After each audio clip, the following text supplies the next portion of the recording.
of May 21st, 2020.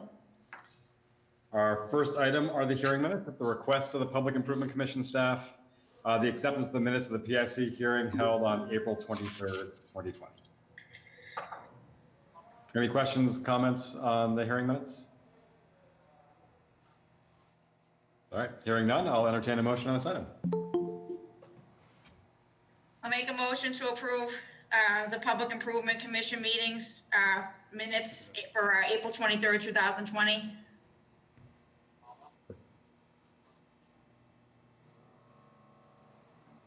Second. All right, all in favor? Aye. Aye.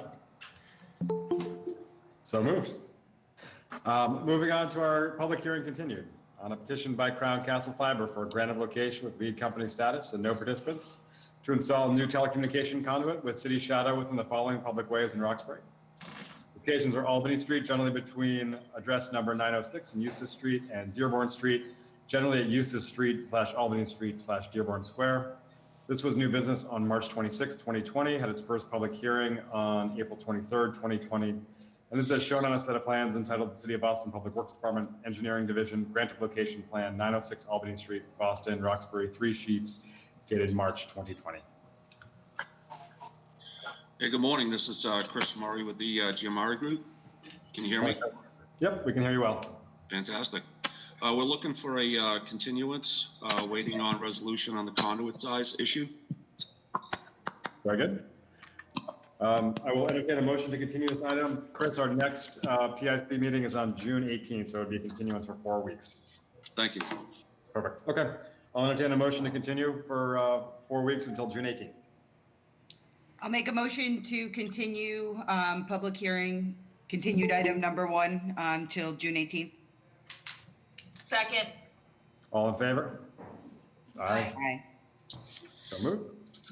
Moving on to our next item on a petition by Crown Castle Fiber for a grant of location with lead company status and no participants to install a new telecommunication conduit with city shadow within the following public ways in South Boston: East 4th Street from address number 650 to I Street, and I Street between East 4th Street and East 5th Street. This was new business on March 26, 2020. Had its first public hearing on April 23rd, 2020. And this is shown on a plan entitled City of Boston Public Works Department, Engineering Division, Grant of Location Plan, 650 East 4th Street, Boston, 1 sheet, dated January 21st, 2020. Again, this is Chris Murray with the Giamari Group, looking to continue it regarding the conduit size issue as well. Great. And again, Chris, that'll be a continuance for 4 weeks till June 18th. Thank you. All right. I'll entertain a motion to continue this item for 4 weeks until June 18th. I'll make a motion to continue public hearing, continued item number 2, as read into the record by the chair, until June 18th. Second. All in favor? Aye. So moved. Moving on to our third item on a petition by Crown Castle Fiber for a grant of location with lead company status and no participants to install new telecommunication conduit with city shadow within Brookford Street, a public way in Dorchester, from address number 35 at Dromney Street to Howard Avenue. This was new business on March 26, 2020, had its first public hearing on April 23rd, 2020. And this is shown on a plan entitled City of Boston Public Works Department, Engineering Division, Grant of Location Plan, 35 Brookford Street, Dorchester, 1 sheet, dated February 2020. Hi, this is Chris Murray with the Giamari Group, representing Crown Castle, and we're looking to continue this one as well to the next meeting in regards to the conduit size issue. Very good, Chris. And again, it'll be 4 weeks until June 18th that will continue. Thank you. Great. All right, I'll entertain a motion to continue this item until June 18th. I'll make a motion to continue public hearing, continued item number 3, as read into the record by the chair, till June 18th. Second. All in favor?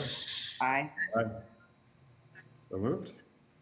Moving on to our fourth item on a petition by Crown Castle Fiber for a grant of location with lead company status and no participants to install new telecommunication conduit with city shadow within the following public ways in Brighton: Islington Street at the side of 40 Armington Street, south of Brighton Avenue, and Brighton Avenue between Islington Street and Cambridge Street.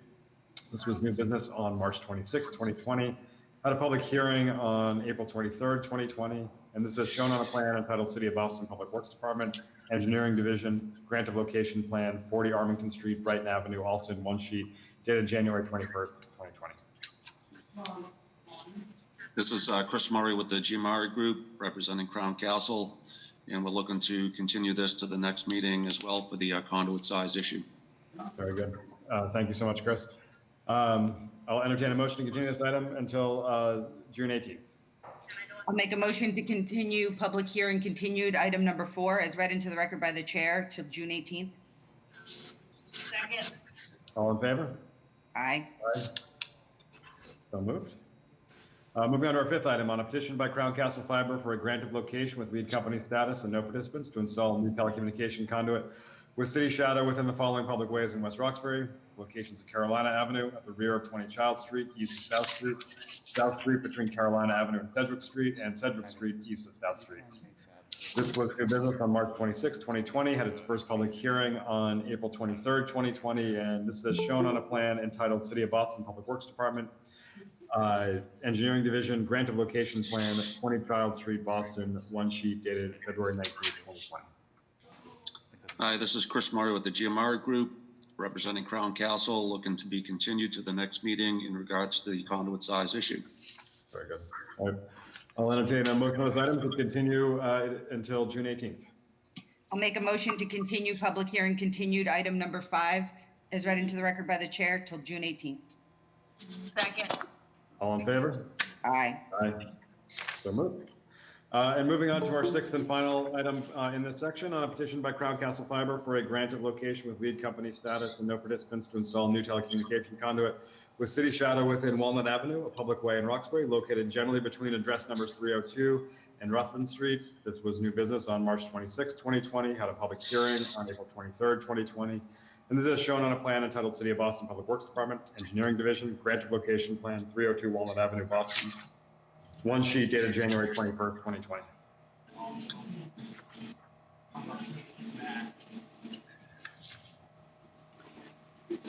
I think, Chris, you may be muted. Sorry, go ahead, Chris.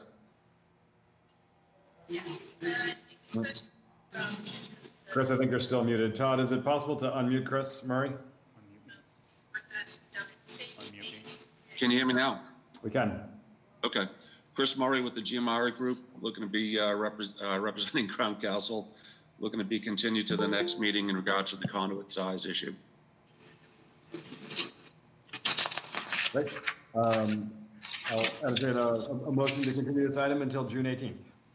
I'll make a motion to continue public hearing continued item number 6 as read into the record by the chair till June 18th. Second. All in favor? Aye. So moved. Chris, thank you so much. We'll see you on June 18th, and obviously, if you can just coordinate with Todd on the conduit issue, that'd be great. Excellent. Thank you. Thank you. All right, moving on to the public hearing. Our first item is on a petition by Mark Kenmore LLC for the widening, relocation, and extension of the existing right-of-way lines of Commonwealth Avenue, a public way in Boston proper, generally at Beacon Street / Kenmore Square, located west of Brookline Avenue. This was new business on April 23rd, 2020, and this is shown on a plan entitled City of Boston Public Works Department, Engineering Division, Widening and Relocation Plan, Commonwealth Avenue, Fenway, one sheet dated March 2020. Good morning. You got Steve Materano with Bowler here. We're looking to request a continuance on behalf of Mark Kenmore LLC to the June 18th hearing, just to coordinate some final items. Very good. Steve, thank you for that. Any questions or comments for Steve? Okay. I think there's some members of the public who have joined us today. As we have done it for our previous meeting, if you can just put your name in the chat section, then we can call you to be able to provide some commentary if you'd like to comment on this particular item. And again, just to be clear, the request by the petitioner is to continue this item, which means that the PIC would not be voting to approve or voting to deny. It would just be continuing this item so that a vote would happen on June 18th or a later meeting. The first person who put their name in the chat was Janie Knight. Janie, feel free to provide some testimony to us on this item.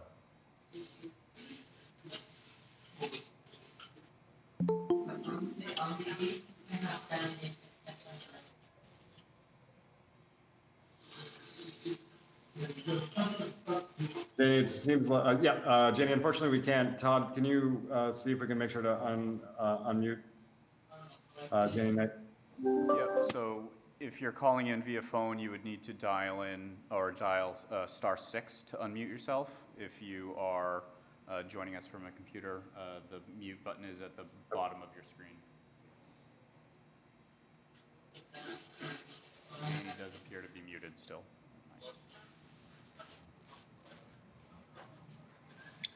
Could I just take over while we're waiting here? I'm so sorry. Who was that? This is Corey DiBenedetto. I'd just like to speak for a moment. I know we're not. Can everyone hear me? Corey, sorry, the next person was Dolores. Okay, I'm sorry. I will. We'll do Dolores, and then Corey will do you. Does that work for you? Perfect. And then Janie, hopefully we Can you hear me now? Did that work? Perfect. Yep, we can hear you. Okay, Perfect. great. So I'm not sure which order I'm in. So we're going to do Janie, then Dolores, then Corey, and then anybody else who is interested in providing testimony as well. Again, feel free to add your name to the chat. But go ahead, Janie. I'd like to thank the board for letting me speak today. My name is Janie Knight, and I'm a resident of the Kenmore Tower, and our home will be directly impacted by the noise, loss of light, pollution, traffic, and increased density. In this world of uncertainty, I do hope that the new normal sets in as we all realize that building a hotel and reconfiguring the traffic to run between the hotel and our home will create an environmental impact that will forever jeopardize our health and well-being. As much as I want to believe in a fair process, we have been run over by this dream team of experts who are impressive and well respected, but let me remind everyone, it's their job to turn lemons into lemonade, and overbuilding the hotel will sour the square forever. Specifically, the ramifications of all these studies, wind, light, traffic, shadow, etc., which will not afford to challenge, are the most speculation, checking off all of the boxes. As we emerge out of the pandemic into a world of new normal, I would ask, is it smart to create higher density in common areas, increase beds in already congested areas, and provide no parking? Yes, the hotel has absolutely no parking, and we all know that for many of us, this new normal will forever change the way we view riding a bus, a train, a plane, and congregating in high-density areas. We have spoken about the threat of a terror act and what the vantage sites would be into Fenway Park. We now all realize that this pandemic and the next one that follows will be an even greater threat. We have no idea who will finance, manage, or even own the hotel. What we do know is that a 300-foot hotel with close to 400 rooms to be built in Kenmore Square, and the city seems to applauding this as a good thing. The developers were quoted as saying they went back to the city and they told them to think bigger. That is not good advice. Bigger is not always better. And we know that by looking at large cruise ships and floating cities, who will now have to literally give away their cabins to break even in this new normal. I would respectfully ask this commission to take a thoughtful look at the BPDA and the Zoning Commission so easily dismissed our comments and literally laughed off our comments. Yes, we are amateurs. Actually, we don't do this for a living. Sadly, we have been tasked with competing with deep pockets and metrics that we don't understand to fight for our right to maintain the zoning ordinance that was put into place to protect us. Now we are fighting for our clean air, lack of light, quality of life. If the pandemic has any silver lining in it, it has made us all reflect on the decisions that we have made in the past and the better decisions that we will make going forward. I hope that this commission can do the same. This project, BPDA, Dream Team, and potential outcome is now in our hands. Please put the brakes on this before it is too late. Thank you. Janie, thank you for your testimony. Dolores?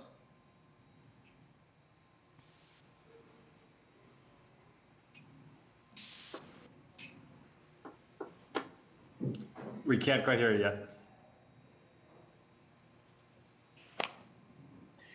I hope you can hear me now. Perfect.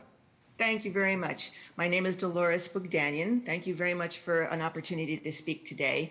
I'm here this morning just to encourage you, once again, to take a very hard look at the proponent's proposal, to rework Kenmore Square. I hope that you will read or have had the chance to read the message that was sent to you by the Audubon Circle Neighborhood Association and the letters the association has written to the city in the past about this project and the reasons for our concern.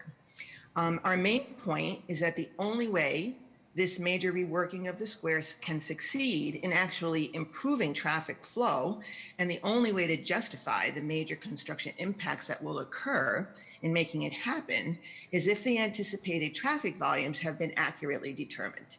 And this is where we point you in assessing whether to grant the rights requested by the proponent. I have to say that we don't know what the world is going to look like post-COVID, but I'm speaking as to what we know now. And that's the only way I can operate, since the unknowable is something we cannot anticipate.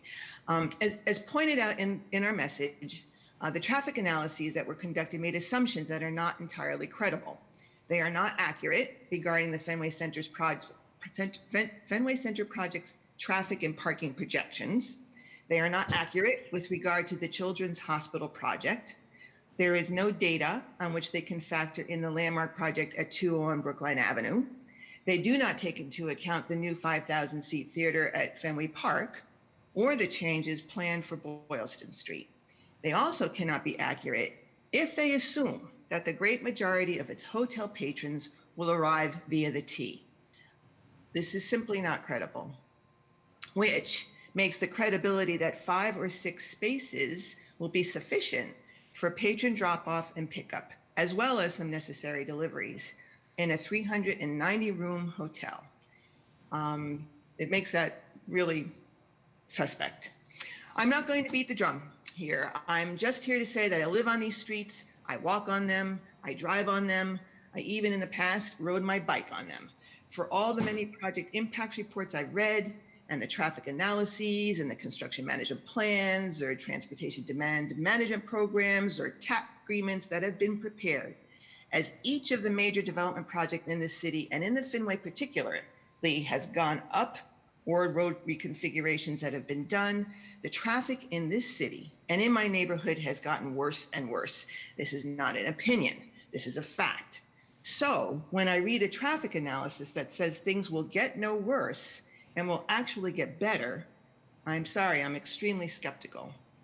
And if the city is inclined to approve these projects without confidence that the projections are indeed accurate and are based on accurate assumptions or data, then I suppose there's nothing I or others can do or say that will make a difference.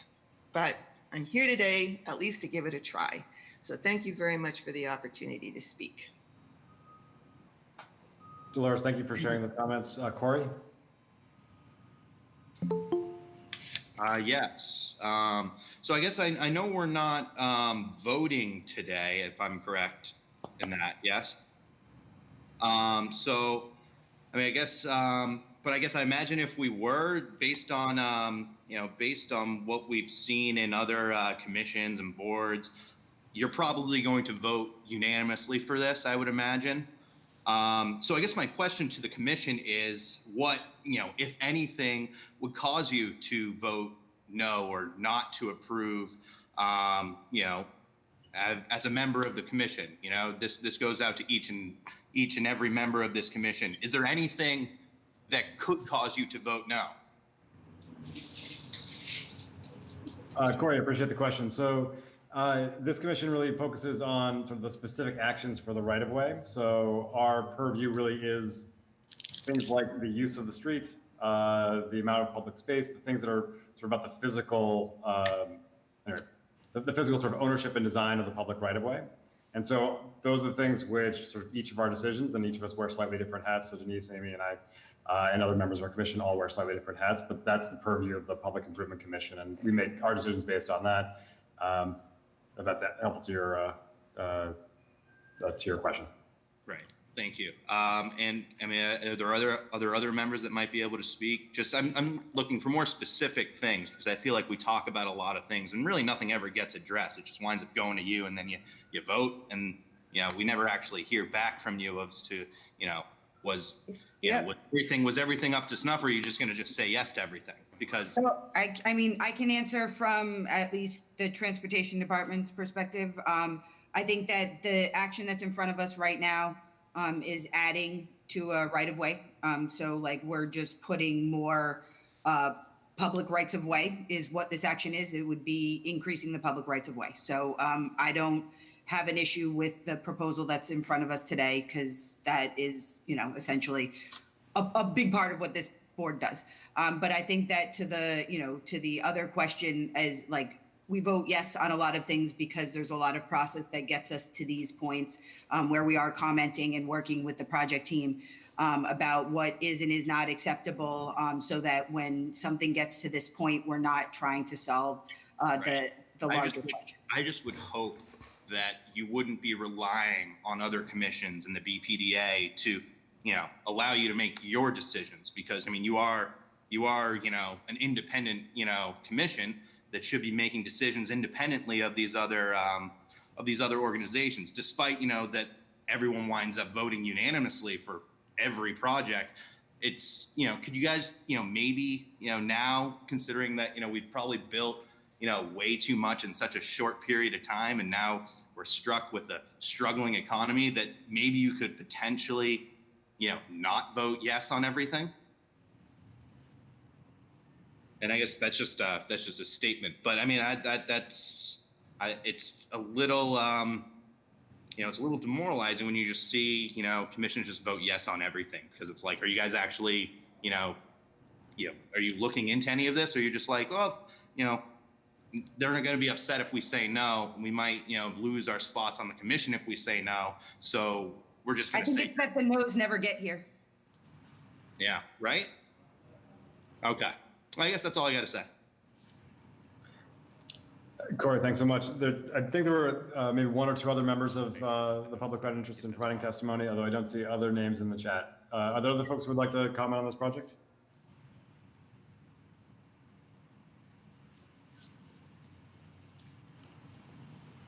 All right, hearing none, the request from the petitioner was to continue this item until our next PIC meeting, which is to continue it until June 18th, which we can entertain a motion on. Just one note for the members of the public and just in general, there are, as Amy noted, there are two separate actions here. The first is a widening and relocation, the second is a specific repair.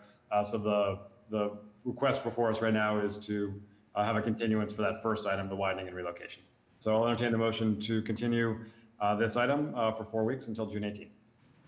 I'll make a motion to continue public hearing item number 1 as read into the record by the chair until June 18th.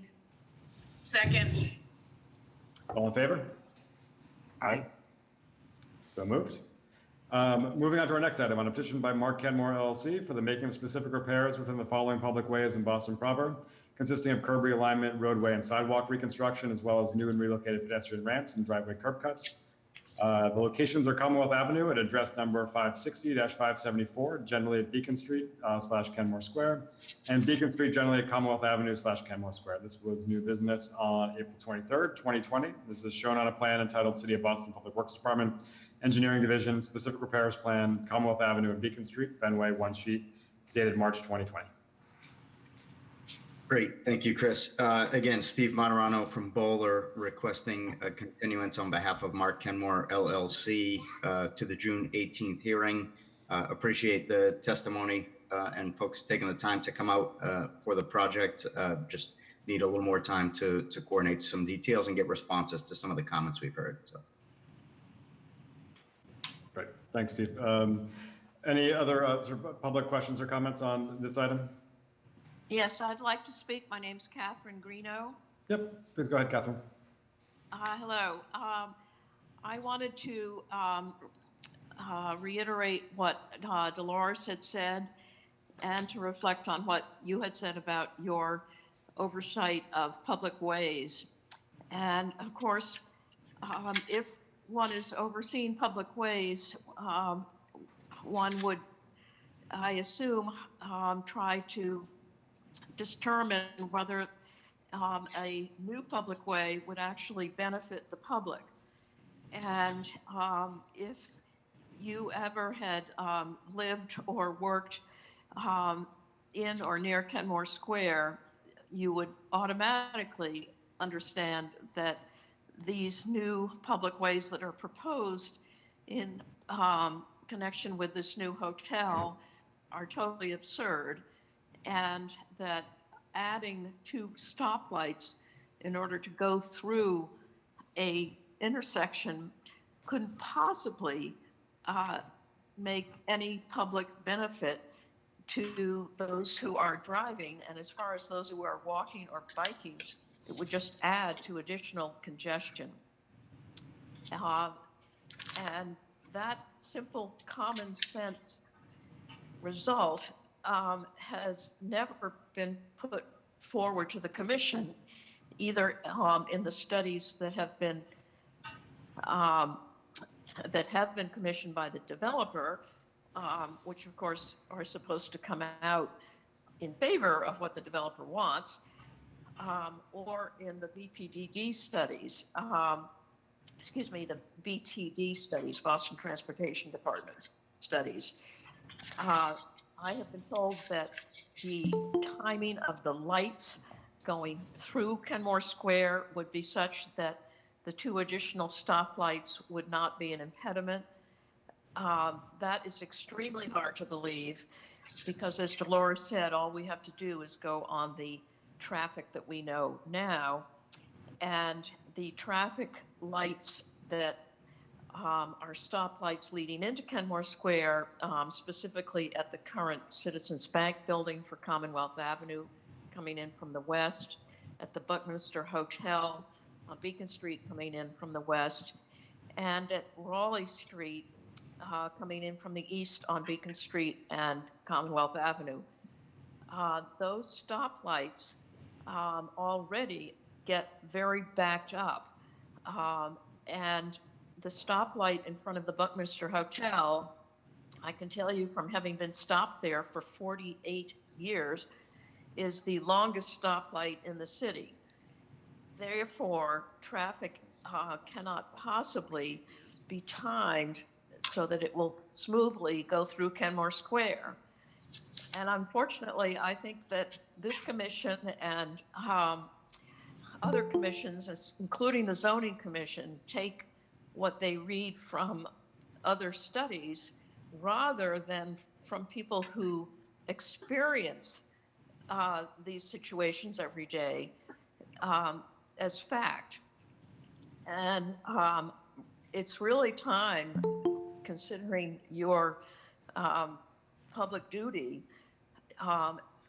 as officials who are supposed to help improve the public way, to think about what local residents are telling you and put that in the same light as you do these so-called experts who have been to Kenmore Square maybe twice in their life and whose opinions are weighed more heavily than people who have lived and worked there for decades, like Dolores and myself. I also want to really reiterate Dolores's concern about how the traffic and the traffic studies that have not taken into consideration the 5,000 cars that are supposed to come every day to the new Fenway Center project, which was also approved unanimously without much thought last week, as well as the new traffic and that is expected at 201 Brookline Avenue, which is under construction right this minute. I can hear it. And the construction of the Children's Hospital project at 819 Beacon.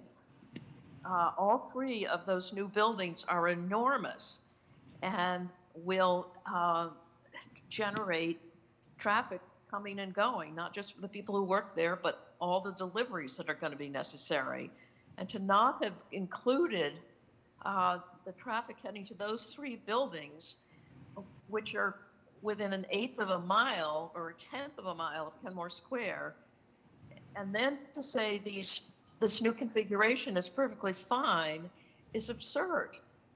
And I really hope that with this continuance that has been requested today, you will, this will give you time to add in these additional buildings and the traffic they would generate to your studies. And I really hope you can make a commitment to do that between now and the June 18th meeting, to look again at these studies and add in the 5,000 cars for Fenway Center, the cars that are expected to go to 201 Brookline Avenue, and the cars that are expected for the Children's Hospital project at 819 Beacon.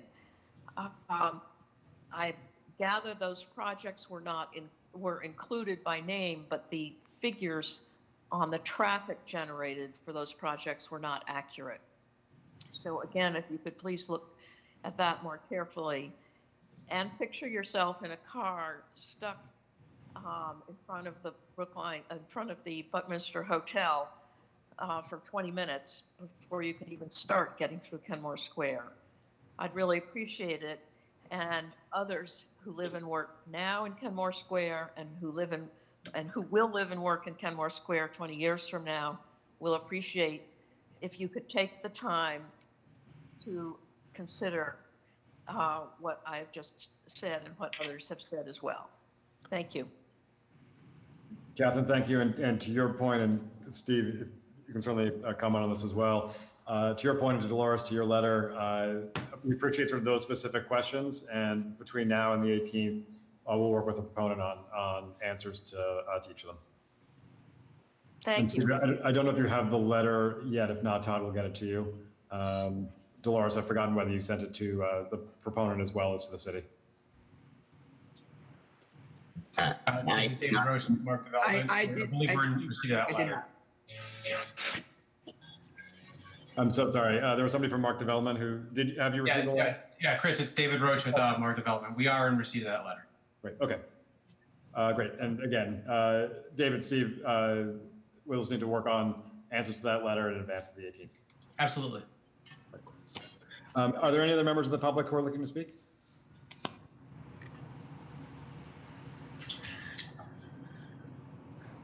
Okay.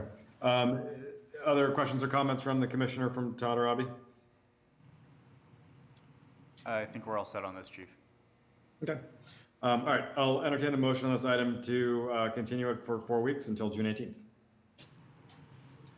Thank you. I'll make a motion to continue public hearing item number 2 as read into the record by the chair until June 18th. Second. All in favor? Aye. Aye. So moved. Very good, thank you. Moving on to our next item, on a petition by TC Systems, Inc. for a grant of location with lead company status and no participants to install a new telecommunication conduit with city shadow within the following public ways in West Roxbury. The locations are Hyde Park Ave, generally at address number 350, north of Wyvern Street, and Wyvern Street, east of Hyde Park Avenue. This was new business on April 23rd, 2020, and this is shown on a set of plans entitled City of Boston Public Works Department, Engineering Division, Grant of Location Plan, Proposed lateral conduit placement, 350 Hyde Park Avenue, City of Boston, 3 sheets dated February 26, 2019. Good morning, everyone. This is Adam Heller from Sienna Engineering Group representing TC Systems. This petition is the lead company for installation of 330 feet of PVC conduit, mostly on Hyde Park Avenue. As discussed at the new business hearing, we have approval from Exonet to break into their handhole. And I don't believe there were any concerns, so this is the same version of this plan as 1 month ago. So I'll take any further questions that you may have. Oh, hi, Adam. I just have just wanted to make a comment that we are working in this area at this time. We don't have any concerns with what you are presenting. So I'd say within the next couple months, we may be out there as well. I just wanted to give you a heads up. We might be out there, and if there's any issues, we'll contact you and let you know. Okay, thank you. Thank you.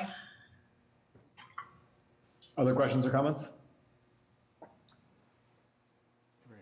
Todd or Abhi? We're all set, thank you. Any members of the public? I don't see any. Okay. I'll entertain a motion on this item. I'll make a motion to approve a petition by TC Systems for a grant of location in Hyde Park Ave and Wyvern Street as read into the record by the chair. Second. All in favor? Aye. Aye. So moved. Thank you, everyone. Thank you, Adam. On our next item, it's on a petition by Crown Castle Fiber for a grant of location with lead company status and no participants to install new telecommunication conduit with city shadow within Camden Street, a public way in Boston proper, located generally at the rear of 396 Northampton Street, northwest of Columbus Avenue. This was new business on April 23rd, 2020, and this is as shown on a plan entitled the City of Boston Public Works Department, Engineering Division, Grant of Location Plan, 396 Northampton Street, Boston, one sheet dated March 2020. Hi, this is Chris Murray with the GMR Group representing Crown Castle. We're looking to continue this one as well based on the conduit size. Questions or comments by the commission? Todd or Robbie? We're all set. Great. Members of the public? No, none. All right, I'll entertain a motion on this item to continue it until, for 4 weeks until June 18th. I'll make a motion to continue public hearing item number 4 as read into the record by the chair until June 18th. Second. All in favor? Aye. Aye. So moved. Our next item is on a petition by Crown Castle Fiber for a grant of location with lead company status and no participants to install new telecommunication conduit with city shadow within the following public ways in South Boston.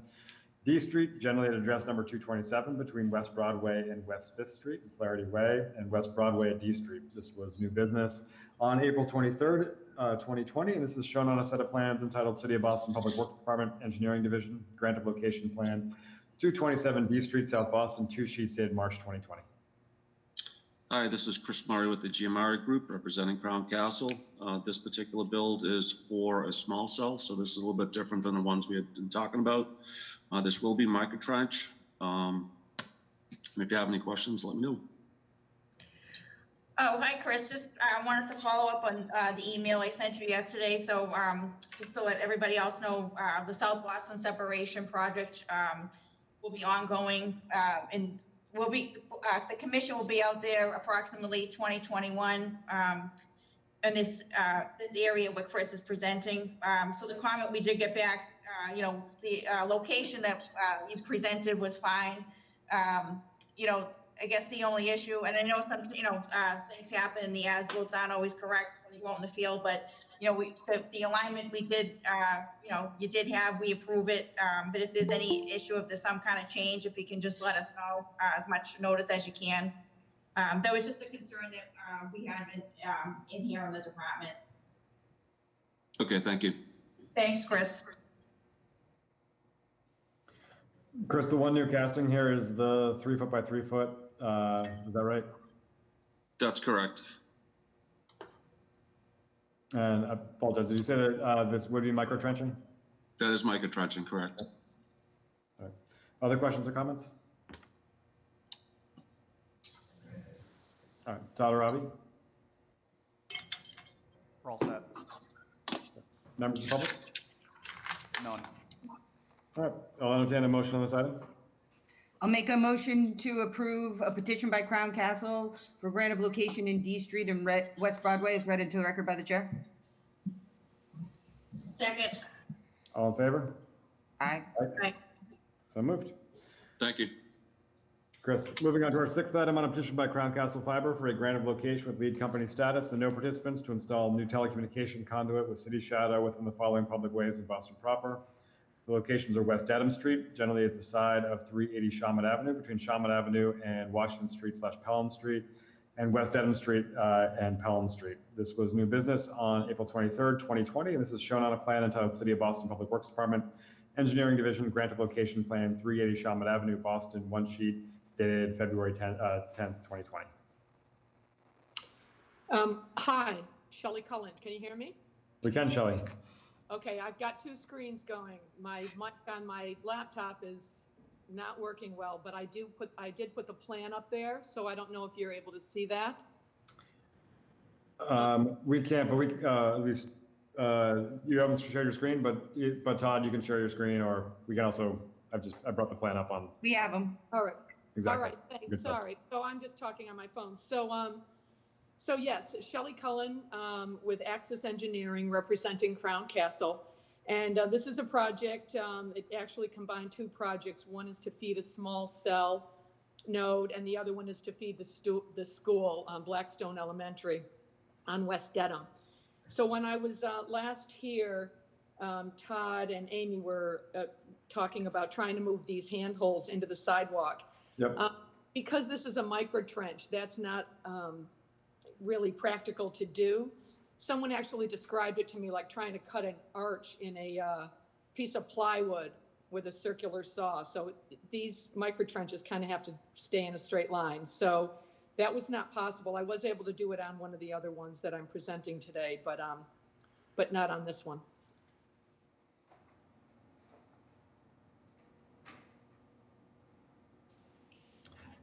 And the one that is on Washington Street, that looks like it's outside the crosswalk, is that right? Yes. Yep. Yes, we actually moved that. Great.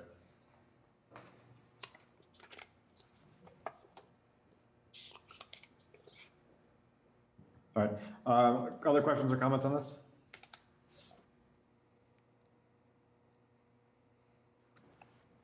Todd, Robbie? We're all set. Members of the public? None. All right. I'll entertain a motion on this item. I'll make a motion to approve a petition by Crown Castle Fiber for the grant of location in West Dedham Street and Washington Street as read into the record by the chair. Second. All in favor? Aye. Aye. So moved. Moving on to our next item on a petition by Crown Castle Fiber for a grant of location with lead company status and no participants to install new telecommunication conduit with city shadow within the following public ways in South Boston: Old Colony Avenue between Dorchester Avenue and C Street between Old Colony Avenue and Baxter Street, and Baxter Street generally at the rear of 54 Old Colony Avenue, southeast of C Street. This was new business on April 23rd, 2020, and this is shown on a set of plans entitled City of Boston Public Works Department, Engineering Division, Grant of Location Plan, 54 Old Colony Avenue, Boston, 2 sheets dated January 2020. Okay, great. Hi, Shelley Cullen again with Axis Engineering representing Crown Castle. And this is the same situation. This is actually for an AT&T site to feed a building. And we did take a look at this and we're not able to move those, the handholds. I did get some feedback from Denise from Boston Water and Sewer that there is a consultant that will be working in that area, but they said there were no conflicts as long as we follow these plans. Thanks, Shelley.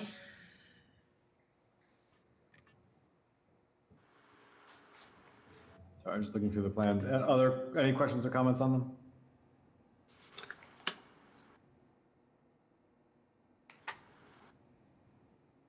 Todd, Robbie? We're all set on this one. All right. Members of the public? I see none. Okay. All right. I'll entertain a motion on this item. I'll make a motion to approve a petition by Crown Castle Fiber for a grant of location in Old Colony Avenue, C Street, and Baxter Street as read into the record by the chair. Second. All in favor? Aye. Aye. So moved. Moving on to our 8th item on a petition by Crown Castle Fiber for a grant of location with lead company status and no participants to install new telecommunication conduit with city shadow within the following public ways in Charlestown: Doran Street, generally at the side of 14 Temple Street, northeast of Mystic Avenue / Moffa Way, and Mystic Avenue, Doran Street / Moffa Way. This was new business on April 23rd, 2020, and this is shown on a set of plans entitled City of Boston Public Works Department, Engineering Division, Grant of Location Plan, 14 Temple Street, Boston, Charlestown, 2 sheets dated February 25th, 2020. Excellent. Hi, Shelley Cullen, Axis Engineering representing Crown Castle. So this one, we were able to make some adjustments to the plans.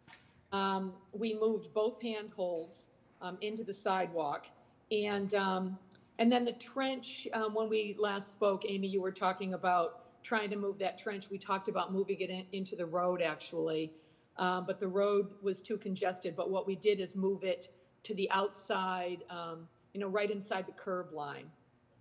So, so that should make more sense.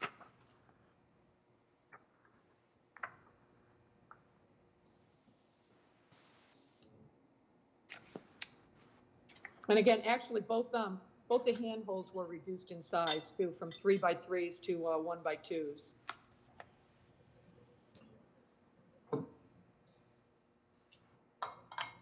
Thank you for doing that, Shelley. Just out of curiosity, what sort of operational constraint is there for that sort of keeps a handhold of the size of 3 feet by 3 feet rather than 1 by 2? I'm sorry, what's the question, Chris? When you're making a determination between 3 foot by 3 foot versus a 1 foot by 2 foot handhold? Well, it depends on what they need it for, whether they need to put a splice case in there or not, or if it's, sometimes it's just transitioning from a 2-inch conduit into a micro trench, which is the case here. Got it. Other questions or comments? Todd or Avi? Just that we'll want the final Mylars to reflect those changes that Shelley mentioned. Yep. Yes, absolutely. Thank you, Shelley. Thank you, Todd. Members of the public? Perhaps Dolores wants to speak on this one? Yep. Go ahead, Dolores. Thank you. I actually have nothing to say in particular on this project, but as I was listening and about to sign off, I'm reminded that when conduit is put in city streets and sidewalks, manholes and access points are typically provided. And one of the things as a driver that I find particularly tough is when those manholes are right where one's tire will hit. So, and then often are places where potholes develop and then you have to try to avoid them and then you're fading into other people's lanes. So if that's something that the commission takes into account, oh, excellent. I will stop talking. Thank you very much. I mean, your comment is really timely, and particularly for this action. And Shelley, you can certainly comment more on it.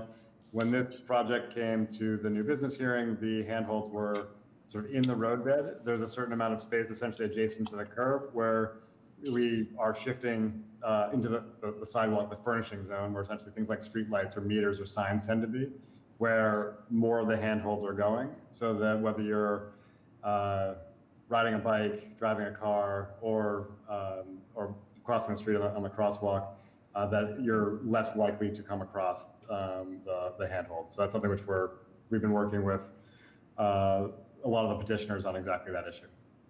Well, that's wonderful. Thank you very much. Shelley or Todd or Javi, anything you guys would add to that? Yes, we also, Dolores, have been asked to be careful to keep them out of the crosswalks and the handicap ramps, which we have always tried to do. It's very thoughtful planning. Thank you. Thank you for the comment. Other comments? All right, we'll entertain a motion on this item. I'll make a petition on, by Crown Castle Fiber for grant of location for Dorn Street and Mystic Ave is read into the record by the chair. Second. Sorry, all in favor? Aye. Aye. Aye. So moved. Moving on to our 9th item on a petition by National Grid for the making of specific repairs within New England Avenue, a public way in Dorchester, located on its westerly side, north of Woodrow Avenue and Norfolk Street, consisting of curb, sidewalk, and pedestrian ramp reconstruction, as well as new and relocated street trees, landscaping, street lighting, infrastructure, and bollards. This was new business on April 23rd, 2020. And this is shown on a set of plans entitled the City of Boston Public Works Department Engineering Division. Specific repair plans, New England Avenue, Woodrow Ave, and Norfolk Street, Dorchester, 5 sheets dated February 7th, 2020.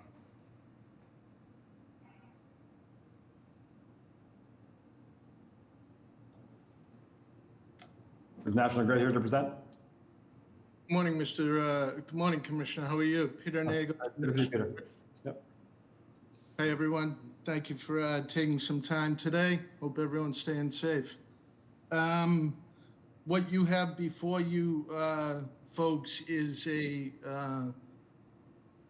plan long in the making and ripe with collaborative efforts on behalf of many, including William Epperson and Zach Wasmuth from DND, whose department initially owned the property that we're petitioning as a surplus, which they worked with us to, and folks in the Public Improvement Commission staff, including Todd, previously Amy, other folks, to get that property to Public Works.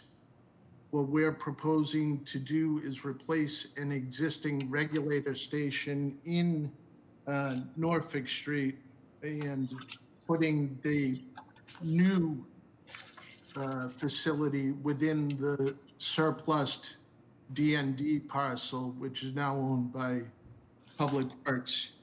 As a result of that construction, we'd like to put in a so-called pocket park, the plan which you have before you, relative to a raised planter, some improved street lighting, and a couple of American yellow, or AKA pearberry trees, which are consistent with the neighborhood contour at present.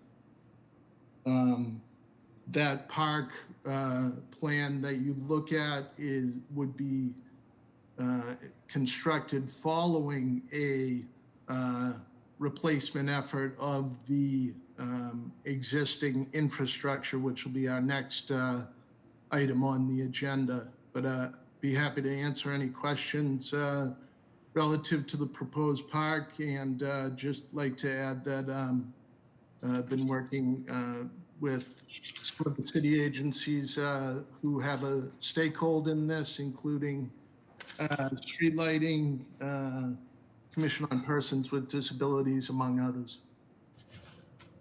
Peter, thank you for your work on this. Three quick questions, one for you and one actually for Para.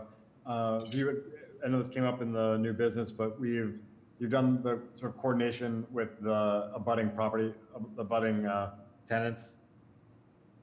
I plan on doing that outreach with the separation right now. It looks like I am going to have to mail a letter. I would have preferred to do a door knock and have it face-to-face, but at this point, it looks like it's probably going to be a letter, and as construction starts or prior to construction, I'll do that door knock as well, obviously with safety and social distancing in mind. Peter, appreciate that. And Para, for our work on New England Avenue, just to confirm, this all sort of aligns with the with that design.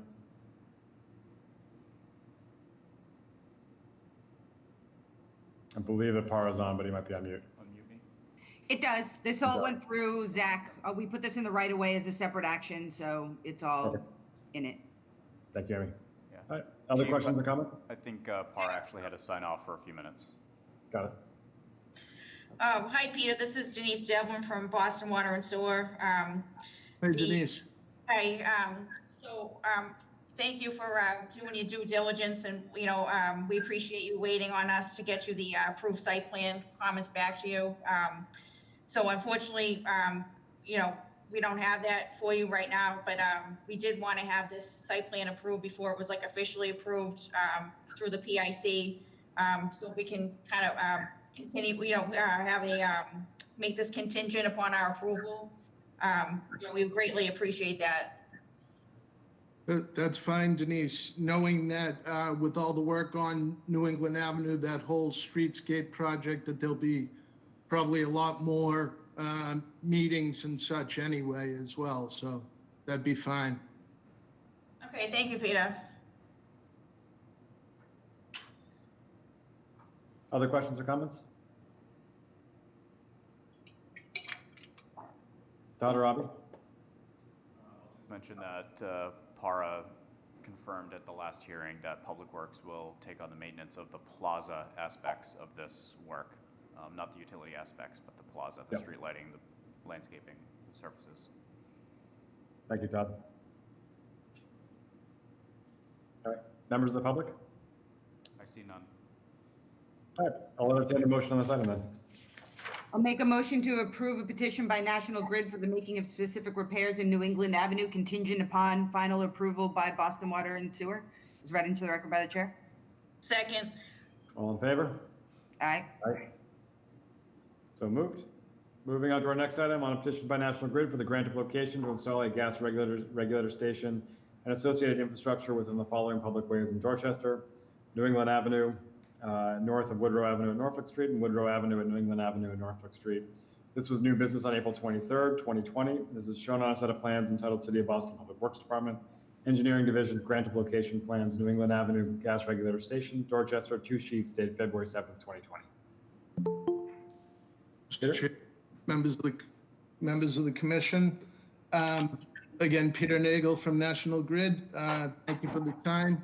As noted, this is a placement project moving the existing regulator station, which serves more than 4,000 customers in that area, moving it from the street side, the far side of Norfolk Street, moving it to the parcel off-site, off the right-of-way onto the DND parcel on New England Avenue.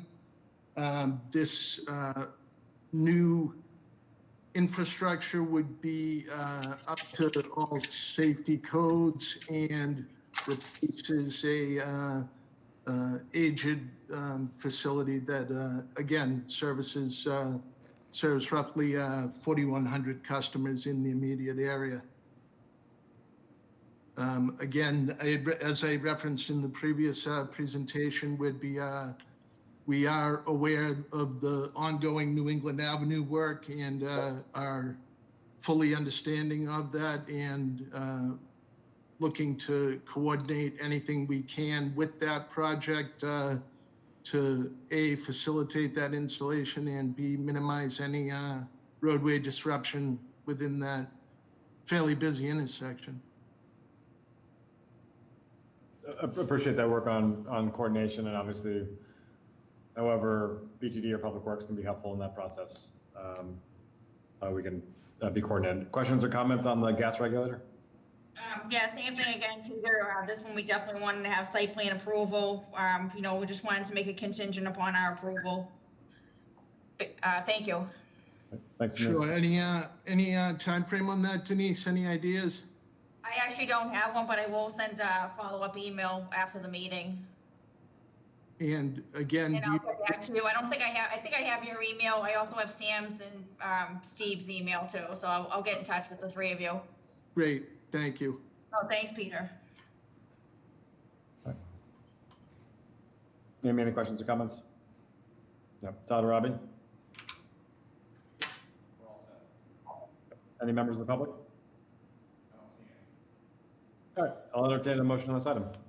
I'll make a motion to approve the petition by National Grid for a grant of location in New England Ave and Woodrow Ave as read into the record by the trail, contingent upon final BWSC site plan approval.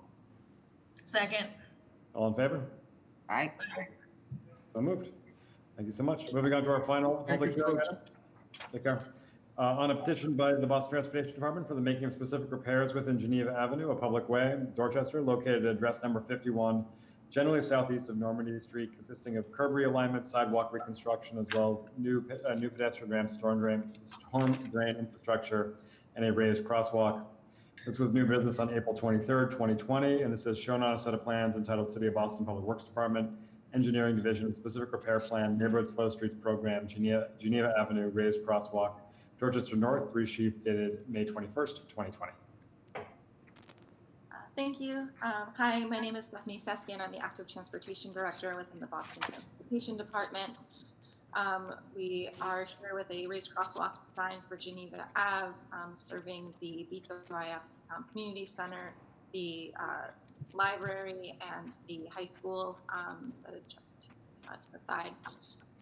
We sent our new business are here with a plan that reflects the design changes requested. I will note that we are still working on final outreach with one of the abutters to approve a slight reduction in curb cut that results from the added bump out on the northern side of the street. The intention of the raised crosswalk is to improve yielding behavior and speeding along the stretch of Geneva, where we have an extraordinarily high number of vulnerable users, including older adults and youth who visit the sites that I named earlier on a regular basis. I'm joined by Raju Nan, who is the engineer for this project. Hi, good morning. Stephanie mentioned I'm Raju Nan with Kittleson Associates. The plan in front of you is, again, a proposed raised crosswalk. The curb extensions along Geneva Avenue are standard 6-foot wide. Geneva is a standard 50-foot wide layout street with 34-foot wide pavement areas and 8-foot wide sidewalks. On the south side of Geneva, in this area, we're actually reconstructing a part of a plaza. So the sidewalk area, the pedestrian zone is a little bit larger than 8 feet. We are reconstructing about 7.6 feet of that plaza area to remove an existing pedestrian ramp and create a level landing area for the new raised crosswalk. The curb extension on the north side of Geneva Avenue was added since this project was in front of you for new business. The curb extension reduces the driveway for the adjacent property at 66 Geneva Avenue by approximately 12.5 feet. However, that driveway will still retain about a 78-foot opening. So we're hopeful that this does not create a large inconvenience for the abutter, and that we can proceed with this enhanced design from what we had proposed during new business. Just to restate what both you, Radu, and Stephanie sort of just covered, the request sort of at new business was to sort of add the bump out on the north side. The bump out's been added. That results in sort of this 12-foot reduction of what is currently 90-foot. Correct. Okay. I'm blanking. Are there like garage door bays, or why such a long curb cut on the north side?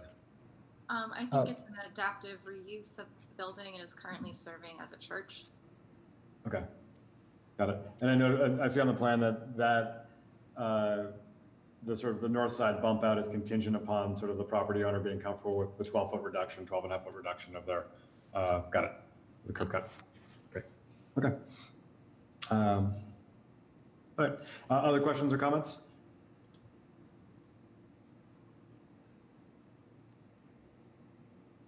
Todd or Avi?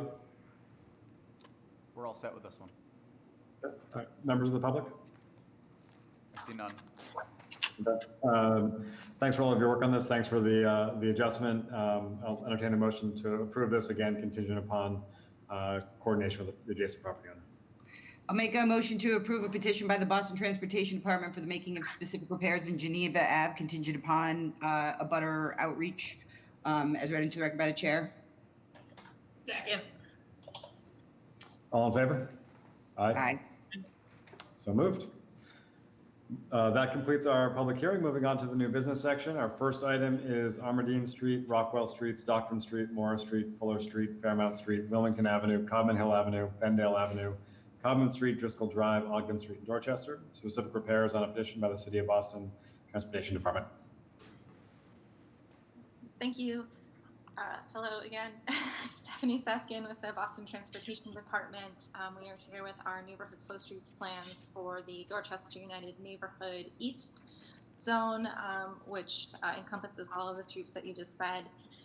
We are looking to calm traffic speeds and improve quality of life for residents in this area by introducing built changes to our roadways to self-reinforce safe driving behavior. This area was prioritized for the Neighborhood Slow Streets program based on its history of crashes on these local streets, as well as the demographics of the area, having many children, elders, and those with disabilities. We have been working with the community for almost 2 years on these plans and are excited to be moving forward. I am again joined by Radunan from Kittleson and Associates, who can walk through what our proposal is. So the zone, as noticed on screen, is generally bordered by Gallivan Boulevard to the south, Washington Street to the east, Milton Avenue to the west, and Armandine Street to the north. We are in a fairly well-established east-west grid. We are proposing adding 35 new speed humps along the neighborhood streets between Washington Street and Milton Avenue.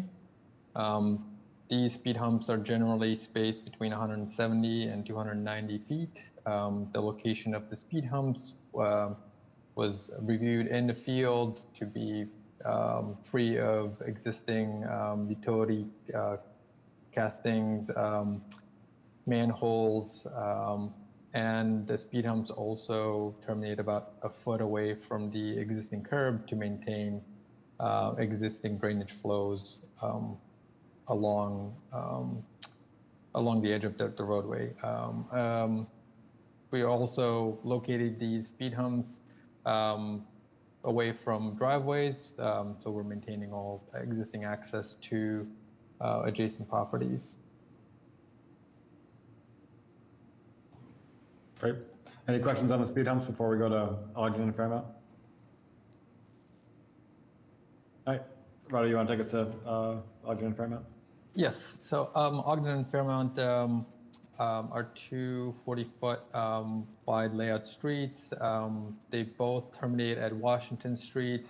Currently, there is a large paved area with sort of non-traditional uses. Fairmount Street is a one-way going eastbound towards Washington Street. Ogden Street is a two-way street today. The existing configuration of these two streets does not provide clear direction for the drivers on the operations of this intersection. Pedestrians are also having to contend with a crosswalk that is in excess of 70 feet long. The proposed changes would extend the typical cross-section for these streets, 26 foot wide, towards Washington Street, and would convert Ogden Street from two ways, one-way operation. The conversion of Ogden Street to one-way would reduce the number of conflict points, both vehicular and with pedestrians, from 15 to 9. So that removes some exposure both for pedestrians to vehicles, but also improves the operations and the clarity for drivers on how these two streets should be handled at this intersection. We're essentially creating one intersection as opposed to two side-by-side intersections with the proposed layout. At the intersections, both Fairmount and Ogden Streets would feature curb extensions that would narrow the individual crosswalks to 18 feet. Again, removing or reducing some of the exposures that the pedestrians would be faced with these locations. With the extension of the sidewalks and the streets, the edge line, we are creating a series of four directional ramps. I can note that the existing pedestrian ramp on the north side of Fairmount and Washington Street is a compliant ramp. So we're adding three new pedestrian ramps that are fully accessible to all people walking or navigating the sidewalks in the neighborhood. The addition of the edge lines requires relocation of one catch basin, the addition of an existing the addition of a catch basin on Fairmount, and relocation of two streetlights. Any questions?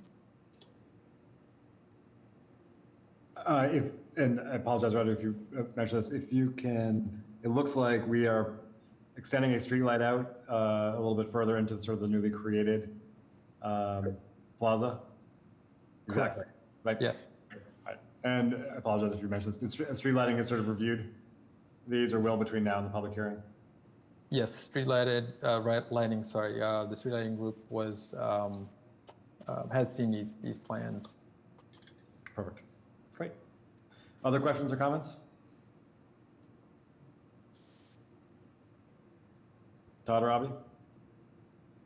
We're all set. All right. We'll see you guys in 4 weeks on this one. Unless there's comments from members of the public. No comments from members of the public. I see none. Okay. All right. Well, we'll see you guys on June 18th for this one. Thank you. Perfect. Moving on to our next item, Wilmington Avenue, Fairmount Street, Fuller Street, Selden Street, Maxwell Street, Evans Street, Corbett Street, Capon Street, Milton Avenue, and Dorchester. Specific repairs on a petition by the City of Boston Transportation Department. That list.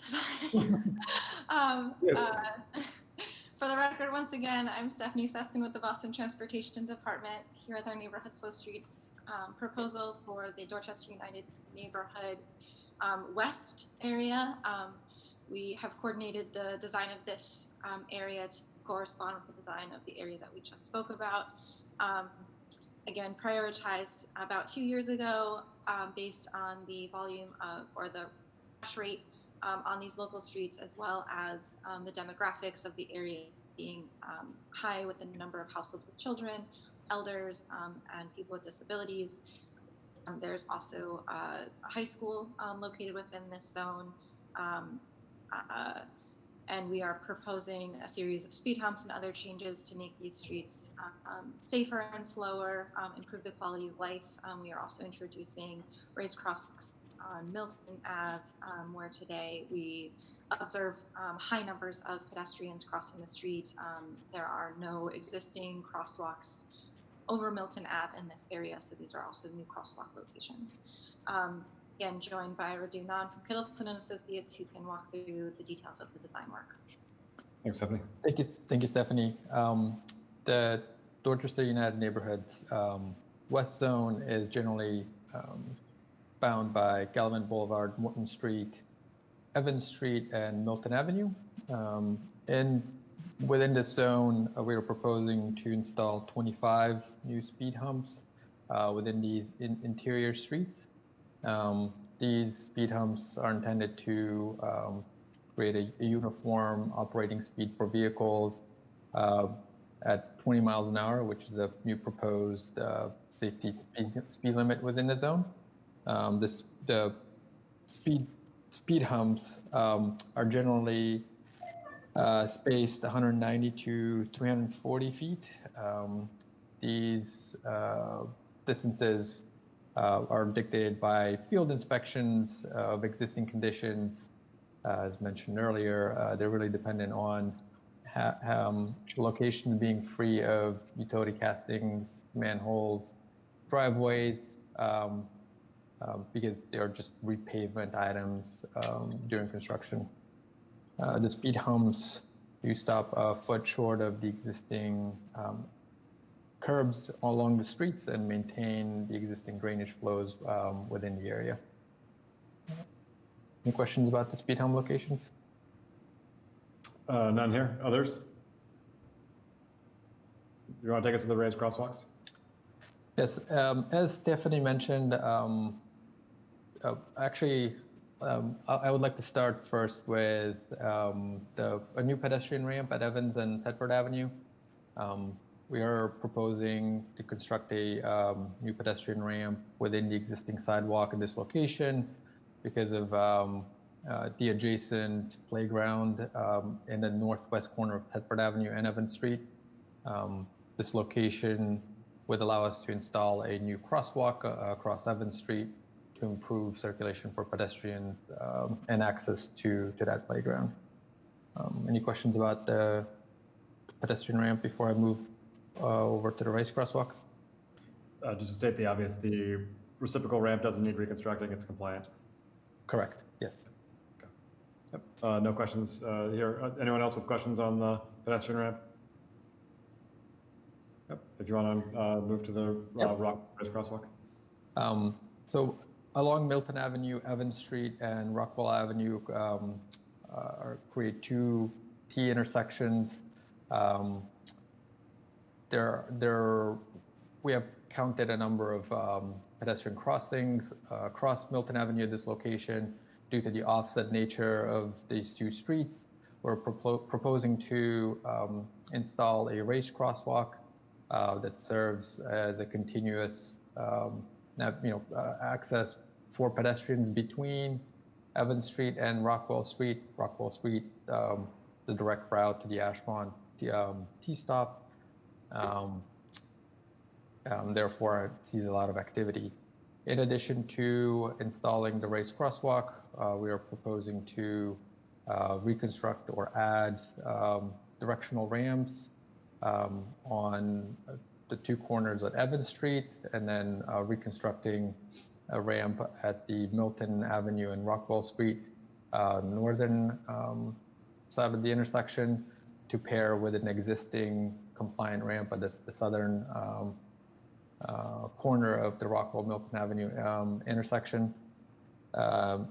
The addition of the raised crosswalk along Milton Avenue requires installing two new catch basins within Milton Avenue to maintain drainage activity. Milton Avenue drains south to north to this location, so the raised crosswalk would obviously create a barrier for the water moving in that direction. Sidewalks between Evans and Rockwell will be reconstructed to create a fully accessible surface to the new proposed raised crosswalk on Milton Avenue. Any questions about this raised crosswalk?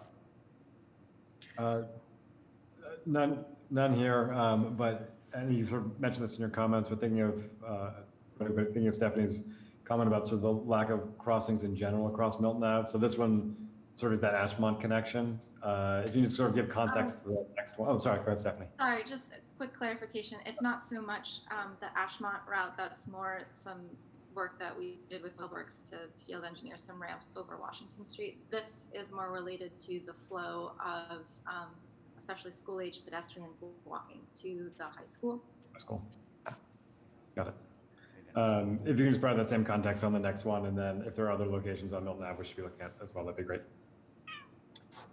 Actually, I just had a question. So the catch basin on the left side of the page at Milton and Rockwell. So when you write the comment, it says existing concrete driveway removal and reconstruction. Are you also getting rid of the curb cut there as well? We are proposing to reconstruct the driveway Okay. as a transition. Yeah, because one of our comments was to, I don't know if you can like kind of shift everything up a little bit so that the catch basin will get a gutter mouth. We kind of want to we prefer to have the catch basins outside of the driveway. Understood. Yeah, if possible, yeah. We can look at shifting this north and see if we can add the standard 6-foot gutter mouth edge stone for that catch basin. Okay, thank you. No problem. I'm just going to note this. Yep. Other questions or comments on this location?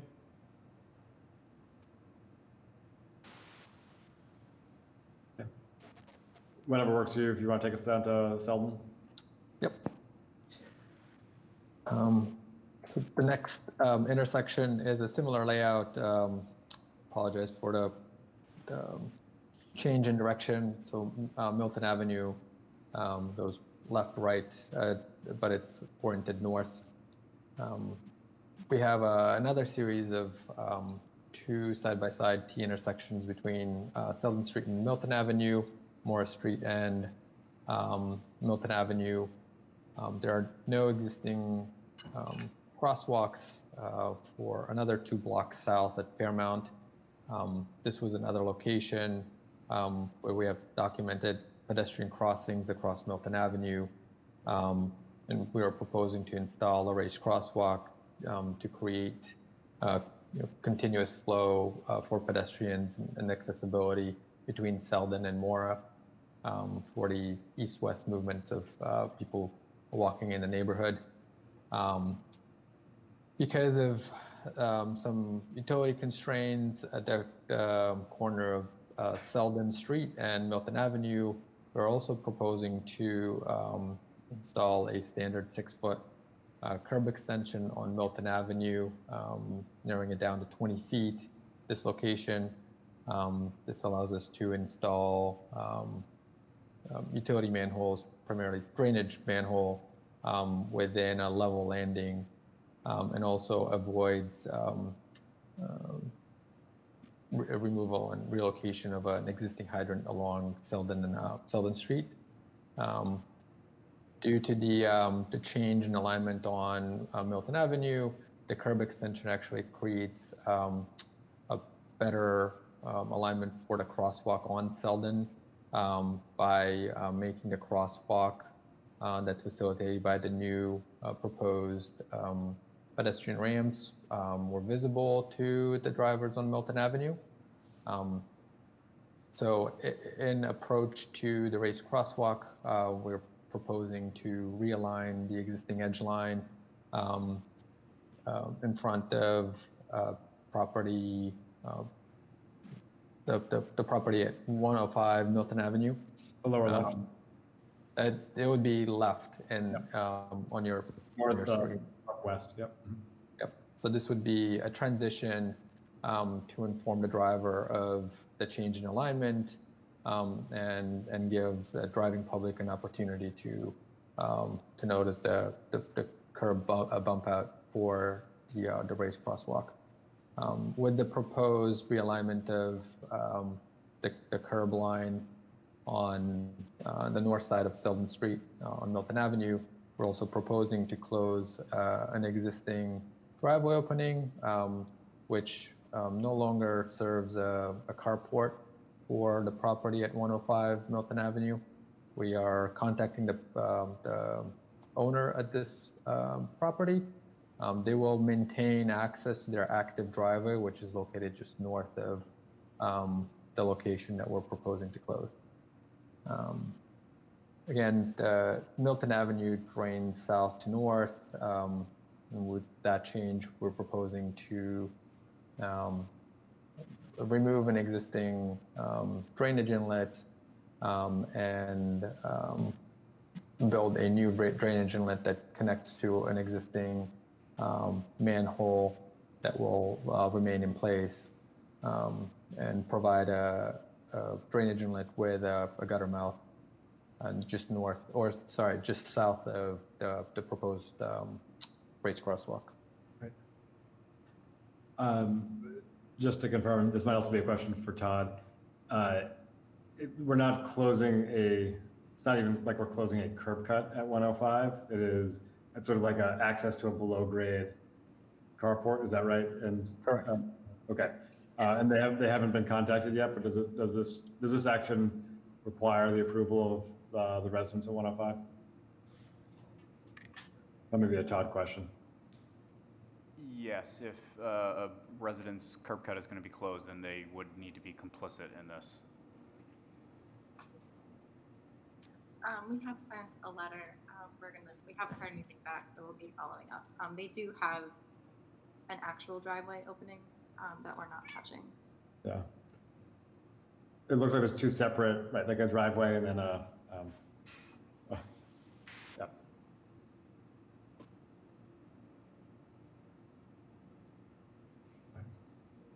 Rod, anything else you want to cover on the Selden Milton Mora intersection? Yeah, I think one element that I did not mention yet is relocating an existing street light at the Selden Milton intersection into away from the landing area for the new race crosswalk.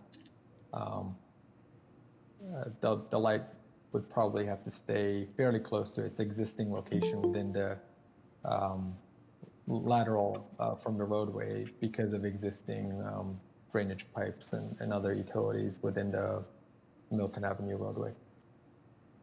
Got it. And what's the space between sort of the property line and that street light? I assume it's more than 4 feet. Yes, correct. Right. Other questions or comments on this intersection?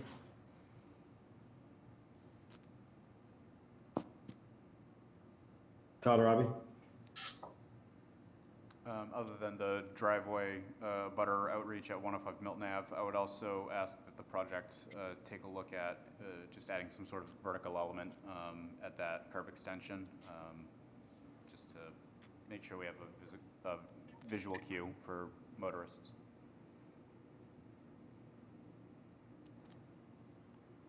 Thank you, Todd. I think, everyone, that is the last sort of major sort of physical change in this particular neighborhood Slow Street area to cover? Correct. Okay. All right. Any comments from members of the public on this?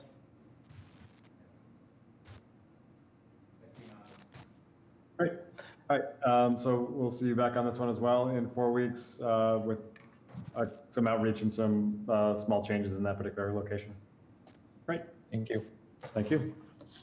All right, moving on to our third item, West Selden Street, Dahlia Street, Crossman Street, Lorna Road, Dorchester specific repairs on a petition by the City of Boston Transportation Department. The driveway, and they just ignored me. Hi, I'm Stephanie Seskin with the Boston Transportation Department for our neighborhood street zone in the West Selden and vicinity neighborhood. In this neighborhood, we have documented quite a lot of speeding, particularly on West Selden Street. So working with the residents, we have developed a plan to implement speed humps through the area to help slow traffic and improve the quality of life for the residents. Like the other zones, this area was prioritized based on the crash rate on these local streets, as well as the many households with children, the population of older adults, and those with disabilities. To switch things up a little bit, I am joined by Connor Murphy at McMahon & Associates to talk you through the design of this zone. Good morning. You can all see my screen, I hope, and if not, you should have something in front of you. So as I said, we're looking at the West Selden neighborhood, which is in Mattapan, just south of where Radu was just talking about before this. We're looking to the east of Blue Hills, west of Ashmont. There's the Fairmont commuter rail line running on the top of your page, but just west of the neighborhood itself. We're looking at proposing a total of 15 speed humps to be installed along West Selden Street, Delhi Street, Crossman Street, and Lorna Road, with spacing ranging from 220 to 340 feet. And this is deriving from the overall geometry of the neighborhood itself with the different street layouts, as well as the utility castings and all the utilities installed within the roadways as they are. Excuse me. And the locations of those speed humps have been checked for those utility castings to make sure we're not lining up in front of anything, including the utilities, but also driveways and whatnot there. That is pretty much it for the speed humps as the main thing that's going on here. I don't know if there's any questions on that. Cool. All right. So then I will move into the only other area where we're looking to do any really physical construction, which are two intersections. I'm going to stay on this page. Woodale Ave at West Selden Street and Henrici and West Selden Street. We are looking at just replacing some curb ramps in these locations and adding a new one on the eastern side of West Selden Street. Currently, there are no east-west crossings of West Selden Street between Morton Street and Crossman in the south. So we'll be adding in two east-west crossings by redoing the ramps at both of those locations. These will be done in the field by Public Works. So they've agreed to do this, and this is the most effective way for us to move forward with these plans in the design as to have them accomplish those. There are already curb ramps that exist north and south along West Selden Street on the Woodale side and on the Henrici side going north-south. So those will be redone to for alignment purposes and to put in striped crosswalks, which are not there currently. So there will be some pavement marking changes there as well, which will provide a little bit more formalization for those two intersections in terms of awareness for vehicles coming through, pedestrians crossing, and just make sure that everyone's understanding of how to operate at those locations. That's the majority of what we're doing within the neighborhood. So if there's any questions on that. Connor, that was, at least from our perspective, that's great. I think there's a question, maybe it's for Stephanie, maybe it's actually for me. Like, we have at least 3, if not 4, contiguous and neighborhood slow streets, 3 which we reviewed today. Construction coordination across all 3. We started those, what that conversation would then look like. We have not, because these 4, I guess, are part of that like second group. So we have been prioritizing getting the first group construction ready. Got it. And Chris just add one thing, which I should mention at the beginning. The plans are showing curb ramp or extension, but they are just going to be redone curb ramps. There won't be any extensions in these locations. So that will be fixed for the plans for the public hearing. Perfect. Thanks, Connor. Okay. Other questions or comments? Todd or Robbie? We're all set. Members of the public? I see none. All right. See you guys in 4 weeks on this. And Connor, if you can make that minor change. Will do. Thank Perfect. You. Thank you. See you guys on the 18th. Our 4th item is Tremont Street, Boston proper, specific repairs on a petition by the City of Boston Transportation Department. Good afternoon, Commissioners. My name is John Monticelli, representing the Boston Transportation Department. I'm joined here by representative from our consultants, Howard Stein Hudson. We're presenting the redesign for the Tremont Street corridor in the south end between Mass Ave and Arlington Street. The corridor was identified through Go Boston 2030 as a priority neighborhood connection, as in part due to its mixed land uses, walkable neighborhood, and the like. The project is foremost a pedestrian safety project in light of identified safety concerns and previous pedestrian fatalities in this area. Working with Public Works Construction, Engineering Divisions, Transportation Signals Group, Commission for Persons with Disabilities, Mayor's Office of Neighborhoods Services, and the MBTA, we're looking to primarily relocate roadway space from the existing 4-lane cross section. The design is intended to address the double threat for pedestrians at unsignalized crossings, manage speeds and yielding of motor vehicles on those turns, improve pedestrian visibility, introduce multimodal provisions on the street by separating a bike lane against the curb, and addressing considerations at the traffic signals for significant turning movements and where we can improve pedestrian crossing facilities. Thank you, John. Hi, everyone. This is Carrie Pike with Howard Stein Hudson. I'm just going to take you through the details of the design. So as John described, you can see here on the Google map, the section that we're talking about is from Mass Ave up to Arlington and Harold Street. We have a number of treatments that are consistent throughout the corridor. So we'll be introducing raised crosswalks. You heard about those for some other projects that the city is doing. All the side streets, crossings that are unsignalized will have a raised crossing treatment as shown here. We also are introducing bike lanes on both sides, separated facilities, and they will all have this precast concrete curbing as a separator, which was actually designed in coordination with Public Works by the city. So that's a city standard treatment now. Then, as John mentioned, we have a number of pedestrian protection islands, as well as floating bus stops that we're putting in. So there are a number of different shapes that you can see here on this detail sheet. This is our floating bus stop treatment. So there's a couple different shapes of those. We also have daylighting islands in a couple different shapes, and you'll see those when we get to the plan set.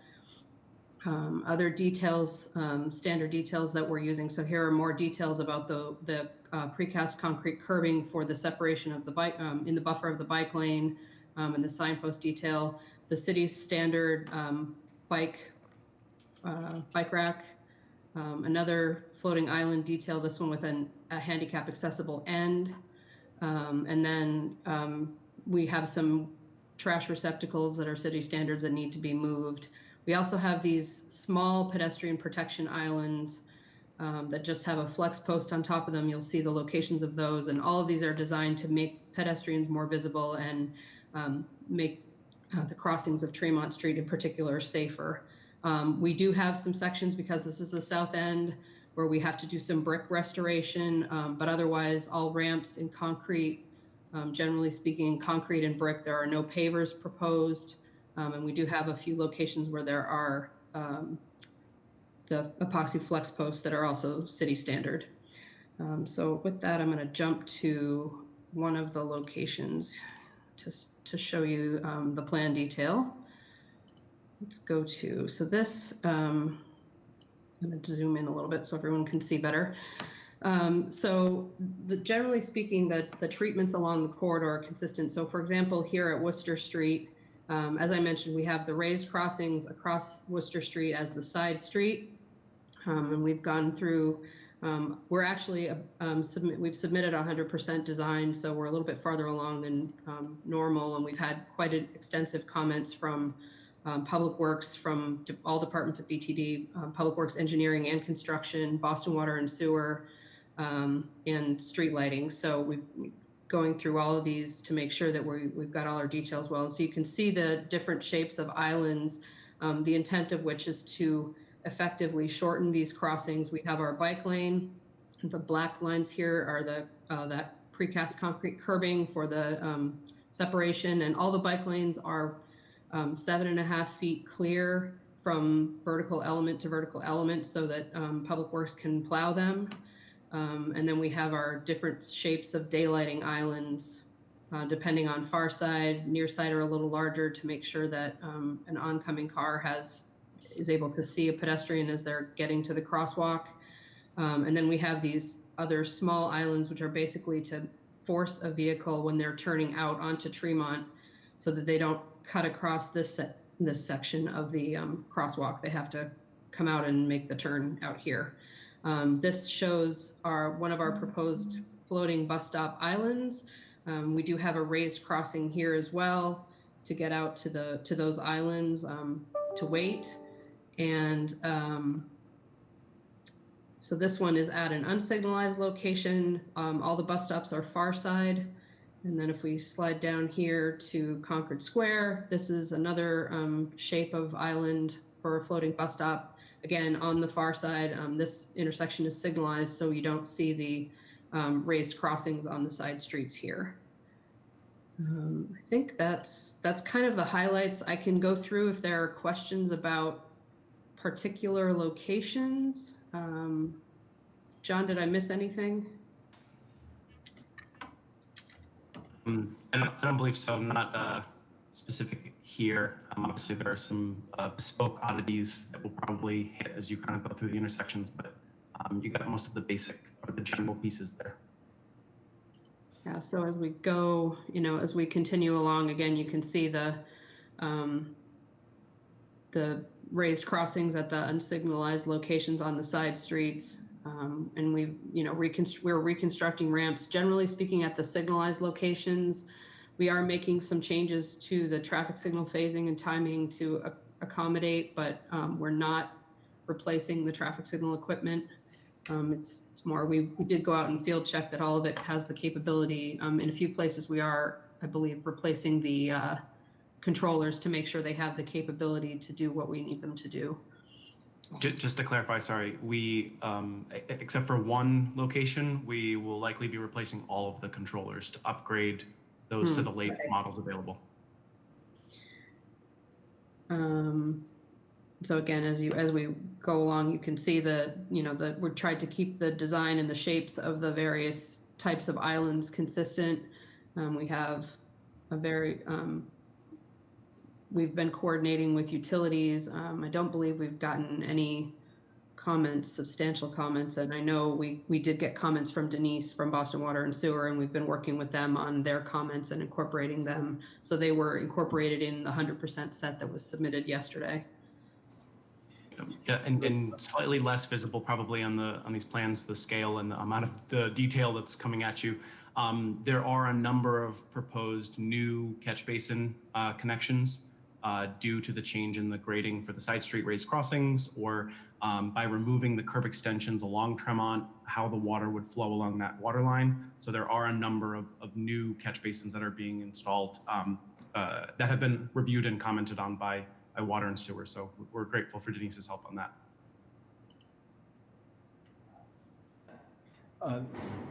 John or Carrie, what's the length of the floating bus stops? And how does that compare with sort of the length of an MBTA bus? So the front door versus the intersection, like the crosswalk, you know what I mean? yeah, so both doors will be able to be on the floating bus stop. So I believe they're 40-ish feet. So they can accommodate so you can get off or on the bus in the case of now where people are getting on at the back door. So you can board from either door. Right. Yeah. Yeah, if you measure the length of the T, the T has reviewed as well. If you measure the physical length in the plan, it is a little shorter than the front to the back of the full bus. As Carrie mentioned, we designed it for the doors specifically, and that allowed us net along the corridor to kind of reclaim some of the space along the curb. So we kind of adding to our curb use available. Yep. And I noticed there's sort of L's and T's that are sort of, or T's that are sort of part of the striping plan. Is that, we would add that as well? Okay. We do, yeah. There's we actually have a number of locations where we've been working on. We went out and inventoried all of the parking meters because some of the meters are going to have to shift based on this new curb configuration. So we have, I think they're kind of shown in a symbol form. You can see it right here on these plans, but we do have detailed plans in the 100% set showing all of those. You know, this meter and these meter numbers need to move to here. And then, you know, as you mentioned, the adding in the T's to accommodate that. These tiny circular ped protection islands that look like 4 butterflied curbs together, is that what that is? I didn't see a detail for that. Yes, it is on the last sheet, I think, detail for it. Yeah, so it's basically 2 curb corners, and a little piece of, you know, granite curb. Right. So, I mean, just guessing that these are going to have a pretty high attrition rate, I'm pretty sure that the butterflied curb corner might be shallower than what we have in actual curbing. I think we should think about the depth of this and making it deep as possible because we're just, I mean, they're going to get hit is the reality. So I think that we should prepare for that. And I'm pretty sure that the curb corner is actually shallower than our typical curbing. Okay.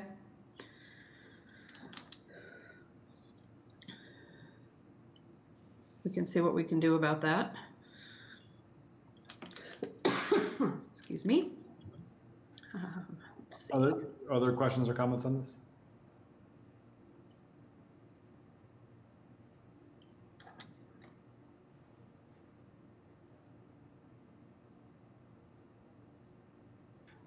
I should remember, are we squaring up the Appleton Street intersection?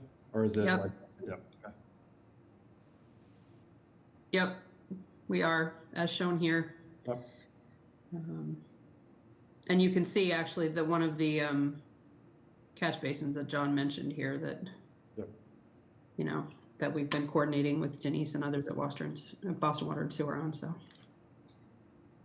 Gary, you mind just sort of quickly sort of walking us towards Mass Ave? Yep. Zoom out just a little bit. So here's Appleton. So at Berkeley, oh, I should also mention, it's here, right? We also have this crosswalk at Appleton is getting an RRFB treatment. So that is happening here. You can see we're not changing any of the geometry at Berkeley Street. Just adding in the proposed bike lanes and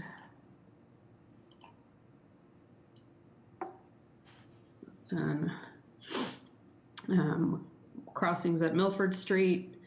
With again, the daylighting islands and the curb protecting the bike lanes. This raised crossing there. Same thing at Hanson Street. And then we come down, again, the raised crossing across Waltham Street at Clarendon, which is also signalized. Again, we're not changing any of the curb geometry. We're just adding in the protected bike lanes. So the bike lane is going to bend around the existing bump outs that are there. At Union Park, again, the same kind of features. This one does have, there's a bus stop there. And then as we move down, we have a public alley, as well as at Upton Street, another crossing. This one also. Crossing from a walk we recently did that is already raised, alley 701, is that right? It's like as it exists today, I think it's flush sidewalk, but if you could just confirm that, that'd be. Yeah, Chief, it is. So the concrete's just in a bit of a bad state, so we're gonna re-pour that and then put the tactiles to cross that, so that it's appropriate. Thank you. Carrie, to interrupt you, sorry. So there's one, just to note, you see the floating bus stops that we're constructing here. We did work with the T to look at this stretch. The 43 bus is the only route that runs through here. Headways in the range of 20 to 45 minutes sometimes. And we did work with service planning to consolidate, and a few are relocated. As Carrie said, far side at certain signals. So that way the bus can make fewer stops and provide a better service for that line there. So we're taking it from instead of in front of the BCA, the Second building, it's now at Union Park. Is that right? So the stop, this particular stop is actually there. We're keeping that one. There are a couple along the corridor. The Appleton one is a new location because it was in front of a driveway at the animal hospital. Just small things like that. Looking along the corridor and trying to see if it was possible to reduce the number of those.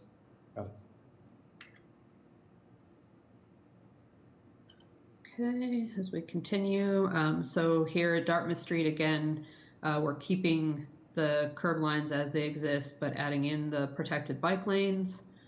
And then as we continue at West Canton, again, you can see the crossings, the raised crossings on the sides.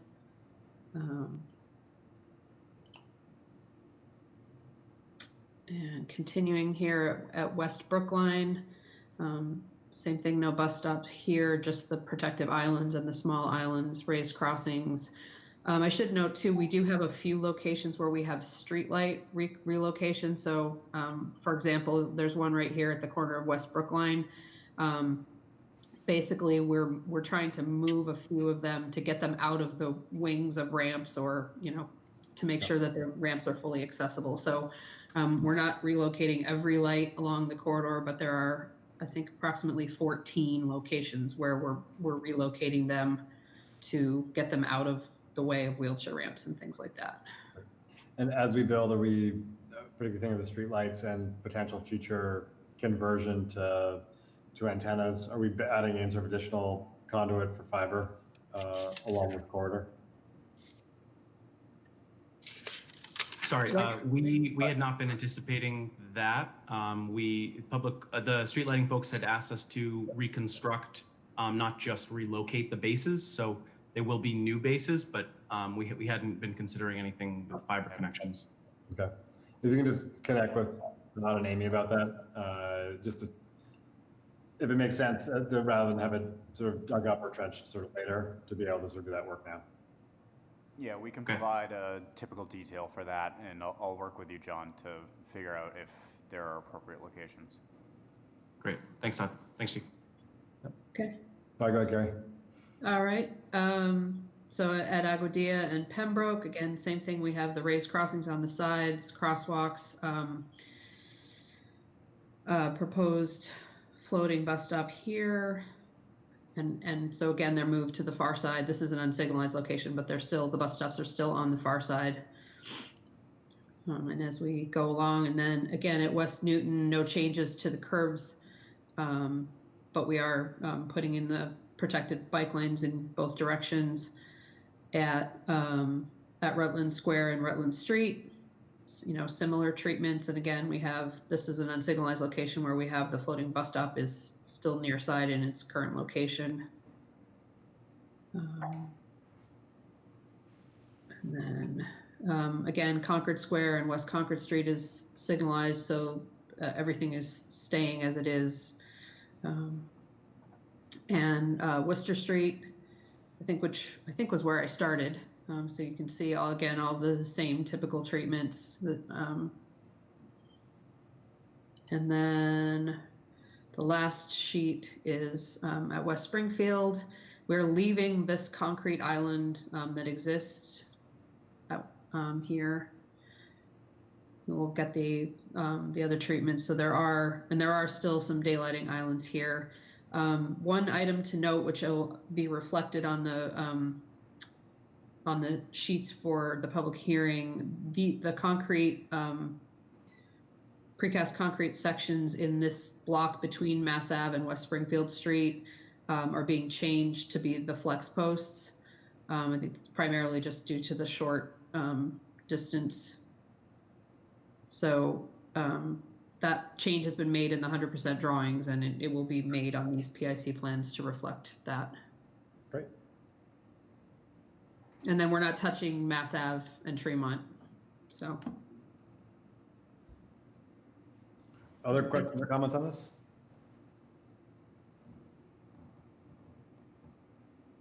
Todd or Robbie? We're all set. I had one person who possibly wanted to add testimony or ask a question. I'm not sure if they want to chime in now.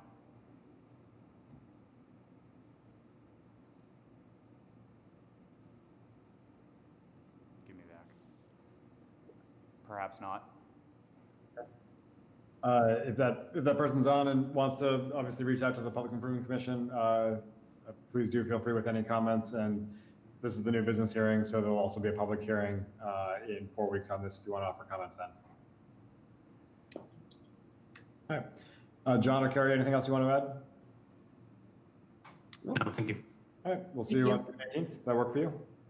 Thank you so much. All right, see you in a month. All right, our next item is Summer Street, Boston proper, specific repairs, private utility license on a set of joint petitions by the City of Boston Transportation Department and the Massachusetts Bay Transportation Authority. Hey, good morning, Chief. This is Matt Moran from the Boston Transportation Department Transit Team. I'm here with Katie Moulton, representing WSP, who is the MBTA's consultant on this project, and William Moose, also from the Boston Transportation Department, who's worked with me closely on this effort. So we're working on curb bump outs for a curb bump out for a new bus stop and waiting area adjacent to South Station. This will improve bus operations and ADA access for services on the Route 7 bus, which connects downtown Boston, the South Boston waterfront, and City Point. So I'm going to turn it over to Katie Moulton from WSP, who can explain the technical details of this request. Great. Katie. Thanks, Matt.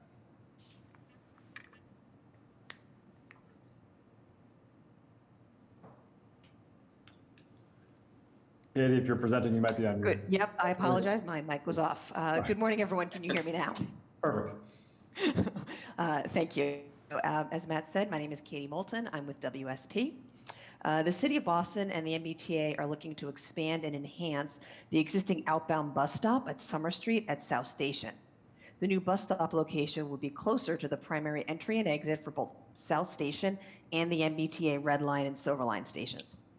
In order to maintain the existing pedestrian space on the sidewalk in front of South Station, the City of Boston and the MBTA are proposing to bump out the existing sidewalk into the current parking lane for approximately 225 linear feet along Atlantic Ave, just after Atlantic Ave.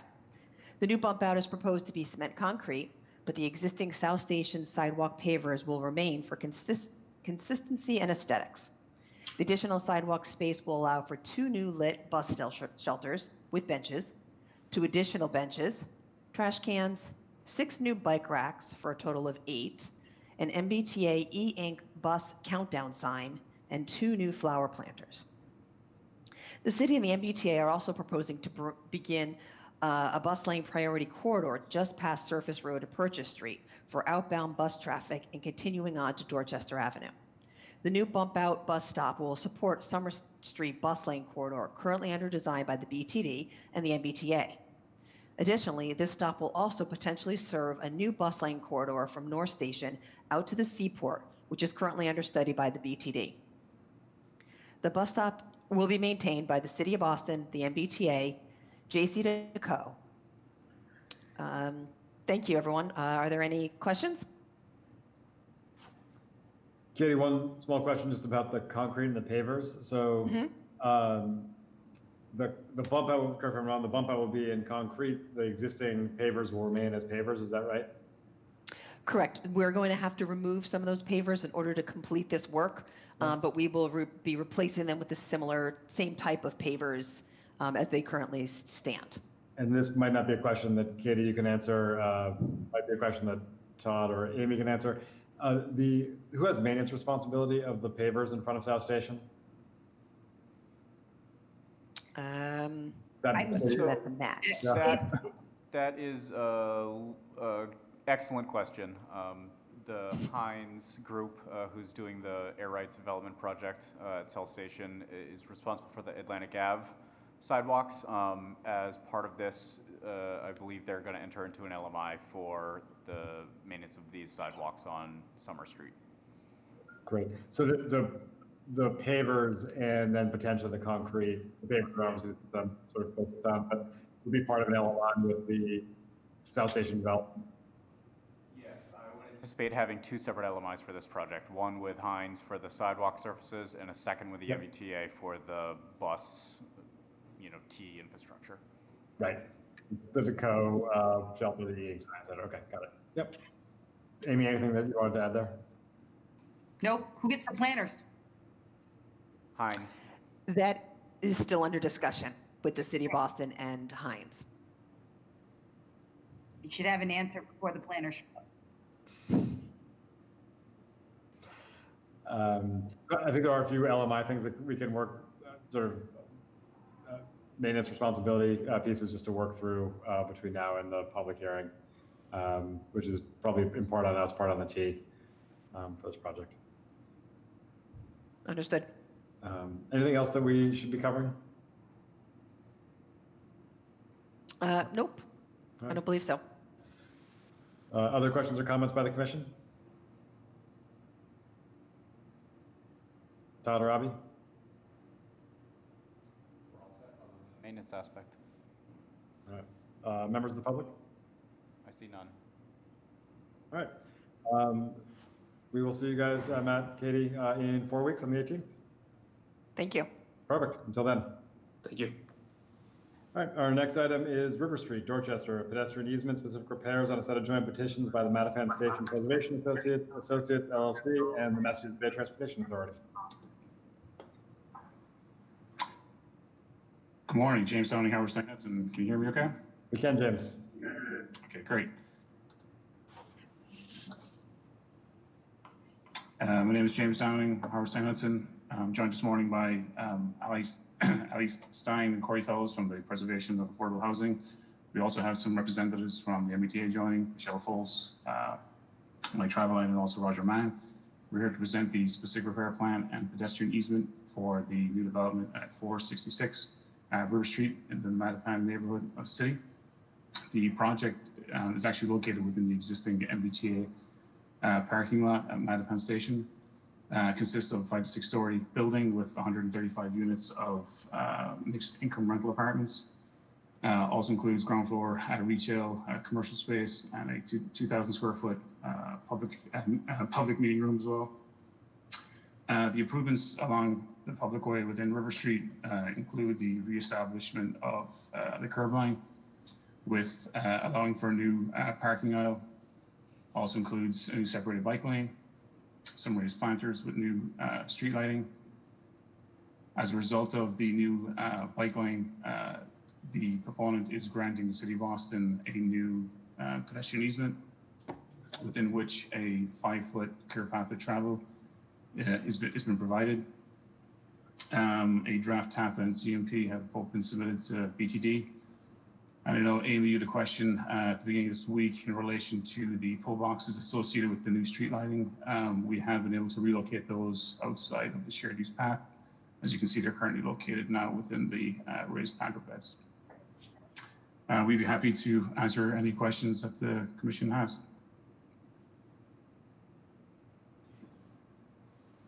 The planting work looks great. Can you just remind me, sort of similar to our last agenda item, who has the maintenance responsibility for this stretch?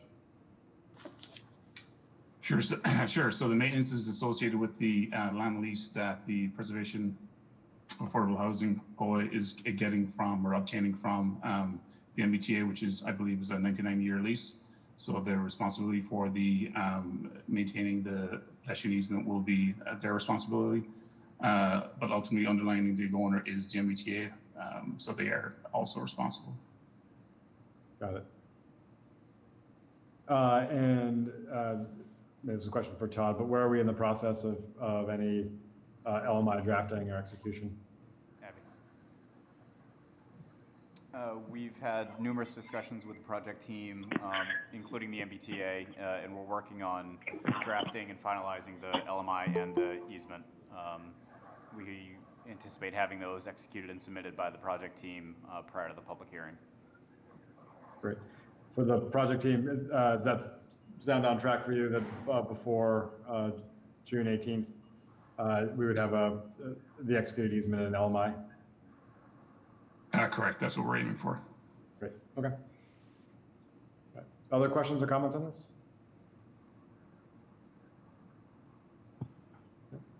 Todd or Robbie? Other than that, I think we're all set for now. Members of the public? I see none. All right.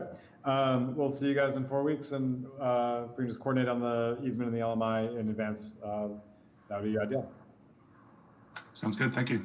James, thanks. Moving on to our next item, 130 Chestnut Hill Ave, Ledgmere Road, Brighton highway discontinuance, specific repairs on a set of joint petitions by 2 Life JJ Carroll LLC and the Boston Housing Authority.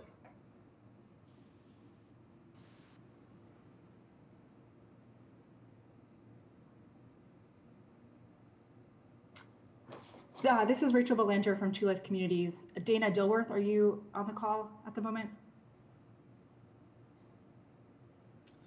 Rachel, I'll jump right in then.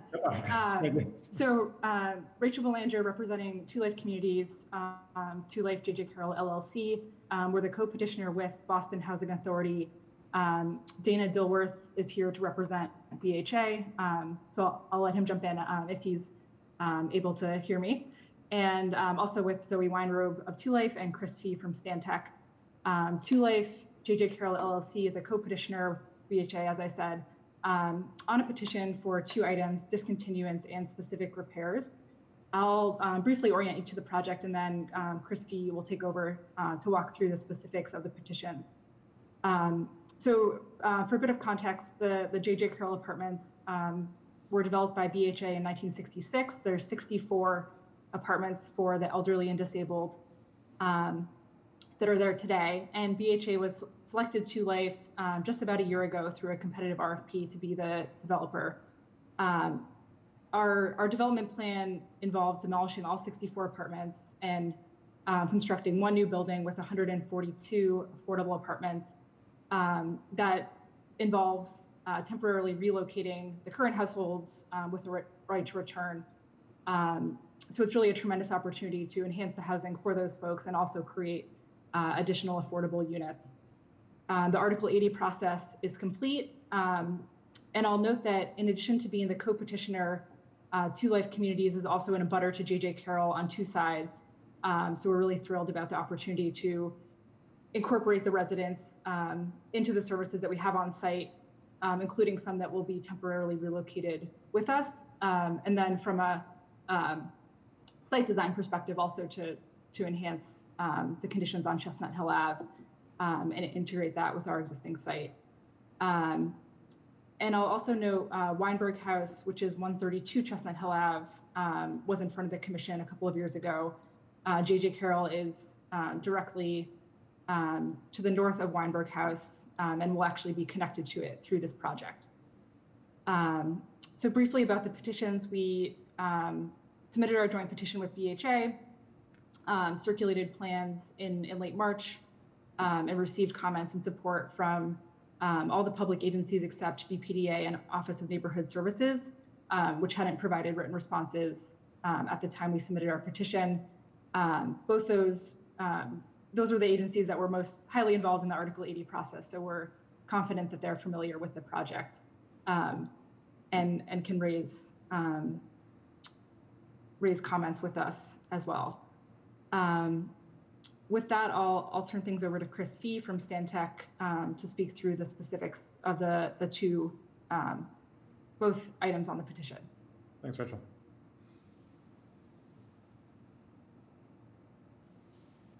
Chris? Hey, everyone. I'm just going to share my screen real fast. Is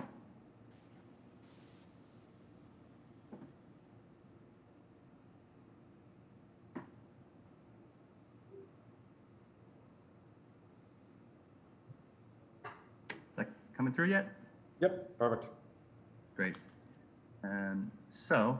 As Rachel mentioned, my name is Chris Fee. I'm with the landscape architect with Stantec. I'm speaking on behalf of 2Life.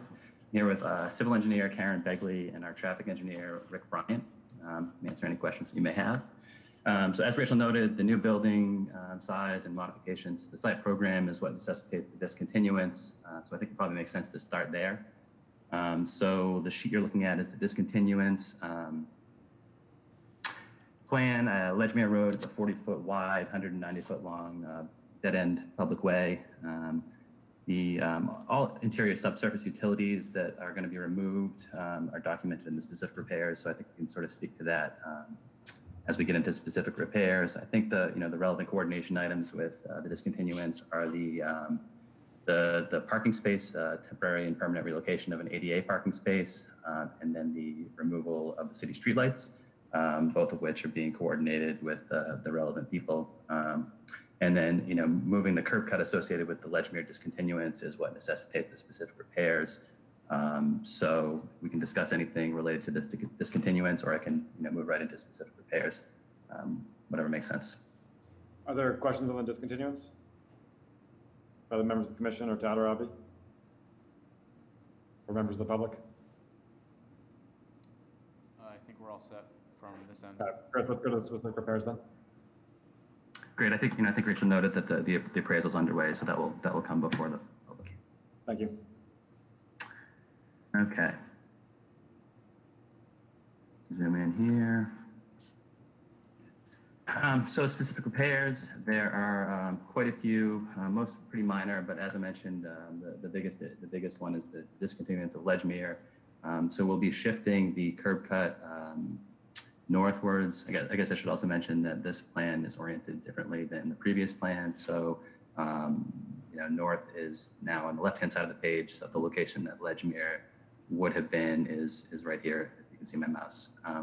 So the new curb cut is shifting up the road by about 40 feet to the new location of the driveway access point.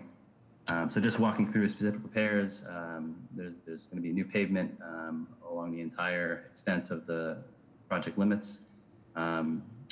The new curb cut will be a standard driveway apron detail, 22 feet in width. There are there's a new crosswalk, the new accessible curb ramp associated with the crosswalk, and then the reciprocal curb cut associated with that. And then there's minor roadway pavement associated with the curb installations, and then some utility impacts on the south end of the site. Some roadway striping that we're proposing. So there's a new crosswalk associated with the curb cuts, the relocated bus stop, some additional safety measures in the form of yield lines, and then the bike lane striping needs to change a little bit because it was dashed for where Ledgmere is no longer going to be. Street lighting, we're going to relocate one street light, which conflicts with the location where our new driveway access goes, shifting it just up the road a little bit. We coordinate that with the lighting division, Public Works, and they mentioned that this is a Verizon pole, so there's some coordination that needs to happen with them as well. The amenities, so we're shifting the bus stop, which used to be down here, up into the mid block, which is better associated with the new entrance to the Pace Center, and we've been in contact with MBTA on that. Sort of fits in with their master plan. We're also proposing a blue bike station adjacent to the MBTA stop. I should note both of these are on the J.J. Carroll side of the property line.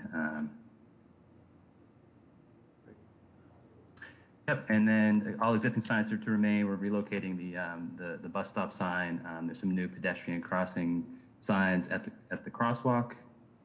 I think that's the extent of the specific improvements as far as the surface goes. Any questions or comments there? Just a quick question, just to make sure that I have it correctly. I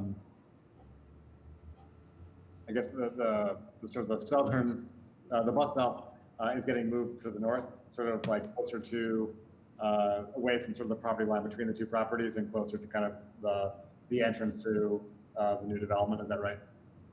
Correct. Yep.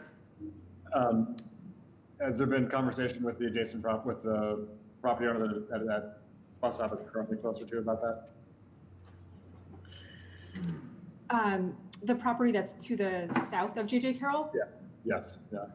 So that's our 132 Chestnut Hill Ave property. Yeah. So the existing bus stop is directly in front of the J.J. Carroll property, close to 132 Chestnut Hill Ave. Their main driver for moving the bus stop was that the current shelter obstructs the sidewalk and makes it inaccessible. So wanted to solve that first and foremost, and then thinking about where to put a shelter, it seemed to make sense to go to the north. Appreciate that. It seems like, anyway, it looks like far under 4 feet between the front of the shelter and the back of the curb. So exactly, yeah. Yeah, appreciate that move. And then obviously defer to Amy and others on this, but if you can just look at the crossing and see if there's things we should be putting in at that crossing, just so that drivers as they're in that area are aware that there's a place pedestrians are crossing, in addition to obviously the crosswalk itself, and any other changes. If you can just connect with BTD on that, that'd be great. Yeah, I mean, I think we've been talking about this crosswalk a little bit. We're trying to decide, like this was a decision between the best path that people are going to use versus how we would typically put a bus stop. I think I talked to Sarah a little bit about this to see what is the best. And I think that, we agree that this is the desired line, so that's where the crosswalk should go. Sarah did mention the notion of looking into whether or not, rapid flashing beacon would be appropriate based on those scenarios. Got it. Thank you. Chief, PJ. Yeah, please. Sorry, Amy, because of the S-curve here, you may want to have the rapid flashing. The RFB. Yeah, that, and because of because of where the desire line lines up, we have the crossing at the back of the bus, which is, or at the front of the bus, which is not our preference, right? So there's a couple of factors here where I feel like some enhanced PED measures, we should figure something out.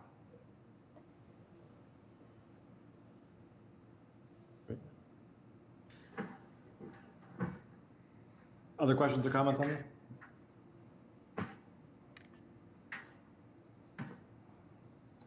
Todd or Avi? We're all set. All right. Members of the public? All right. Appreciate the presentation. We can just look at that particular crossing, obviously between now and the public hearing, and any other issues that might arise, and we look forward to seeing you guys in 4 weeks. Perfect. Thank you. Great. Thanks so much. Yep, of course. Our final item of new business is 425 Summer Street, South Boston, granted location on a petition by Crown Castle Fiber. Good morning. Can you hear me? Ken, perfect. Great. Let's see, present. Let me do.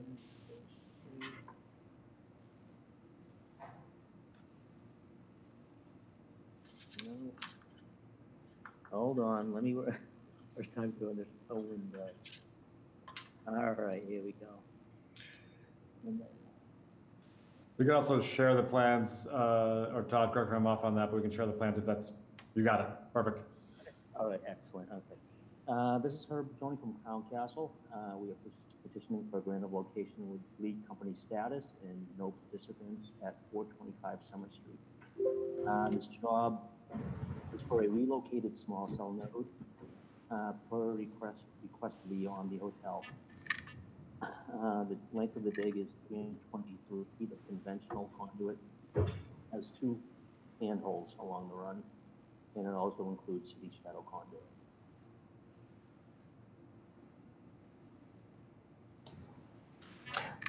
And both those are new handholds? No. Sorry. Let me check it out. This Oh, one- you're, yes, it looks like one- you're replacing, sorry, go ahead. Yeah, one here and one at the node. One where we are intercepting our existing conduit. Get it over to the new node.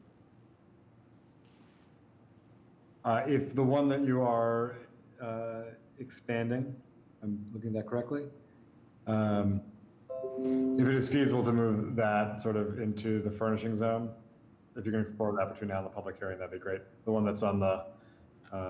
This oh, one. you got it. Yep. Yes, I looked at that. Yep, definitely I'll do that and have that updated for the next meeting. Okay. Anything else? Let's see. Any other questions or comments from the team? Todd or Abby? I would maybe make sure that that one on the corner of Summer and D is still going to be on the corner when we come and do some work around there. You know, the corners are going to be what changes the most here, just so that you're not going to be riding a curb line or something. Excellent. Yep, I will do that. No problem. Herb, I can try to get you those plans for the Omni Hotel. That might help. Okay, excellent. I'll be in touch, Todd. Great. Okay, thank you. Todd or Abby, anything else? No, we're all set. All right. Members of the public? All right. We'll see you in 4 weeks on the 18th. Thank you very much. Perfect. All right. That was our final item. With that, I'll entertain a motion to adjourn. I'll make a motion to adjourn. Second. All in favor? Aye. Aye. So moved. Thank you all.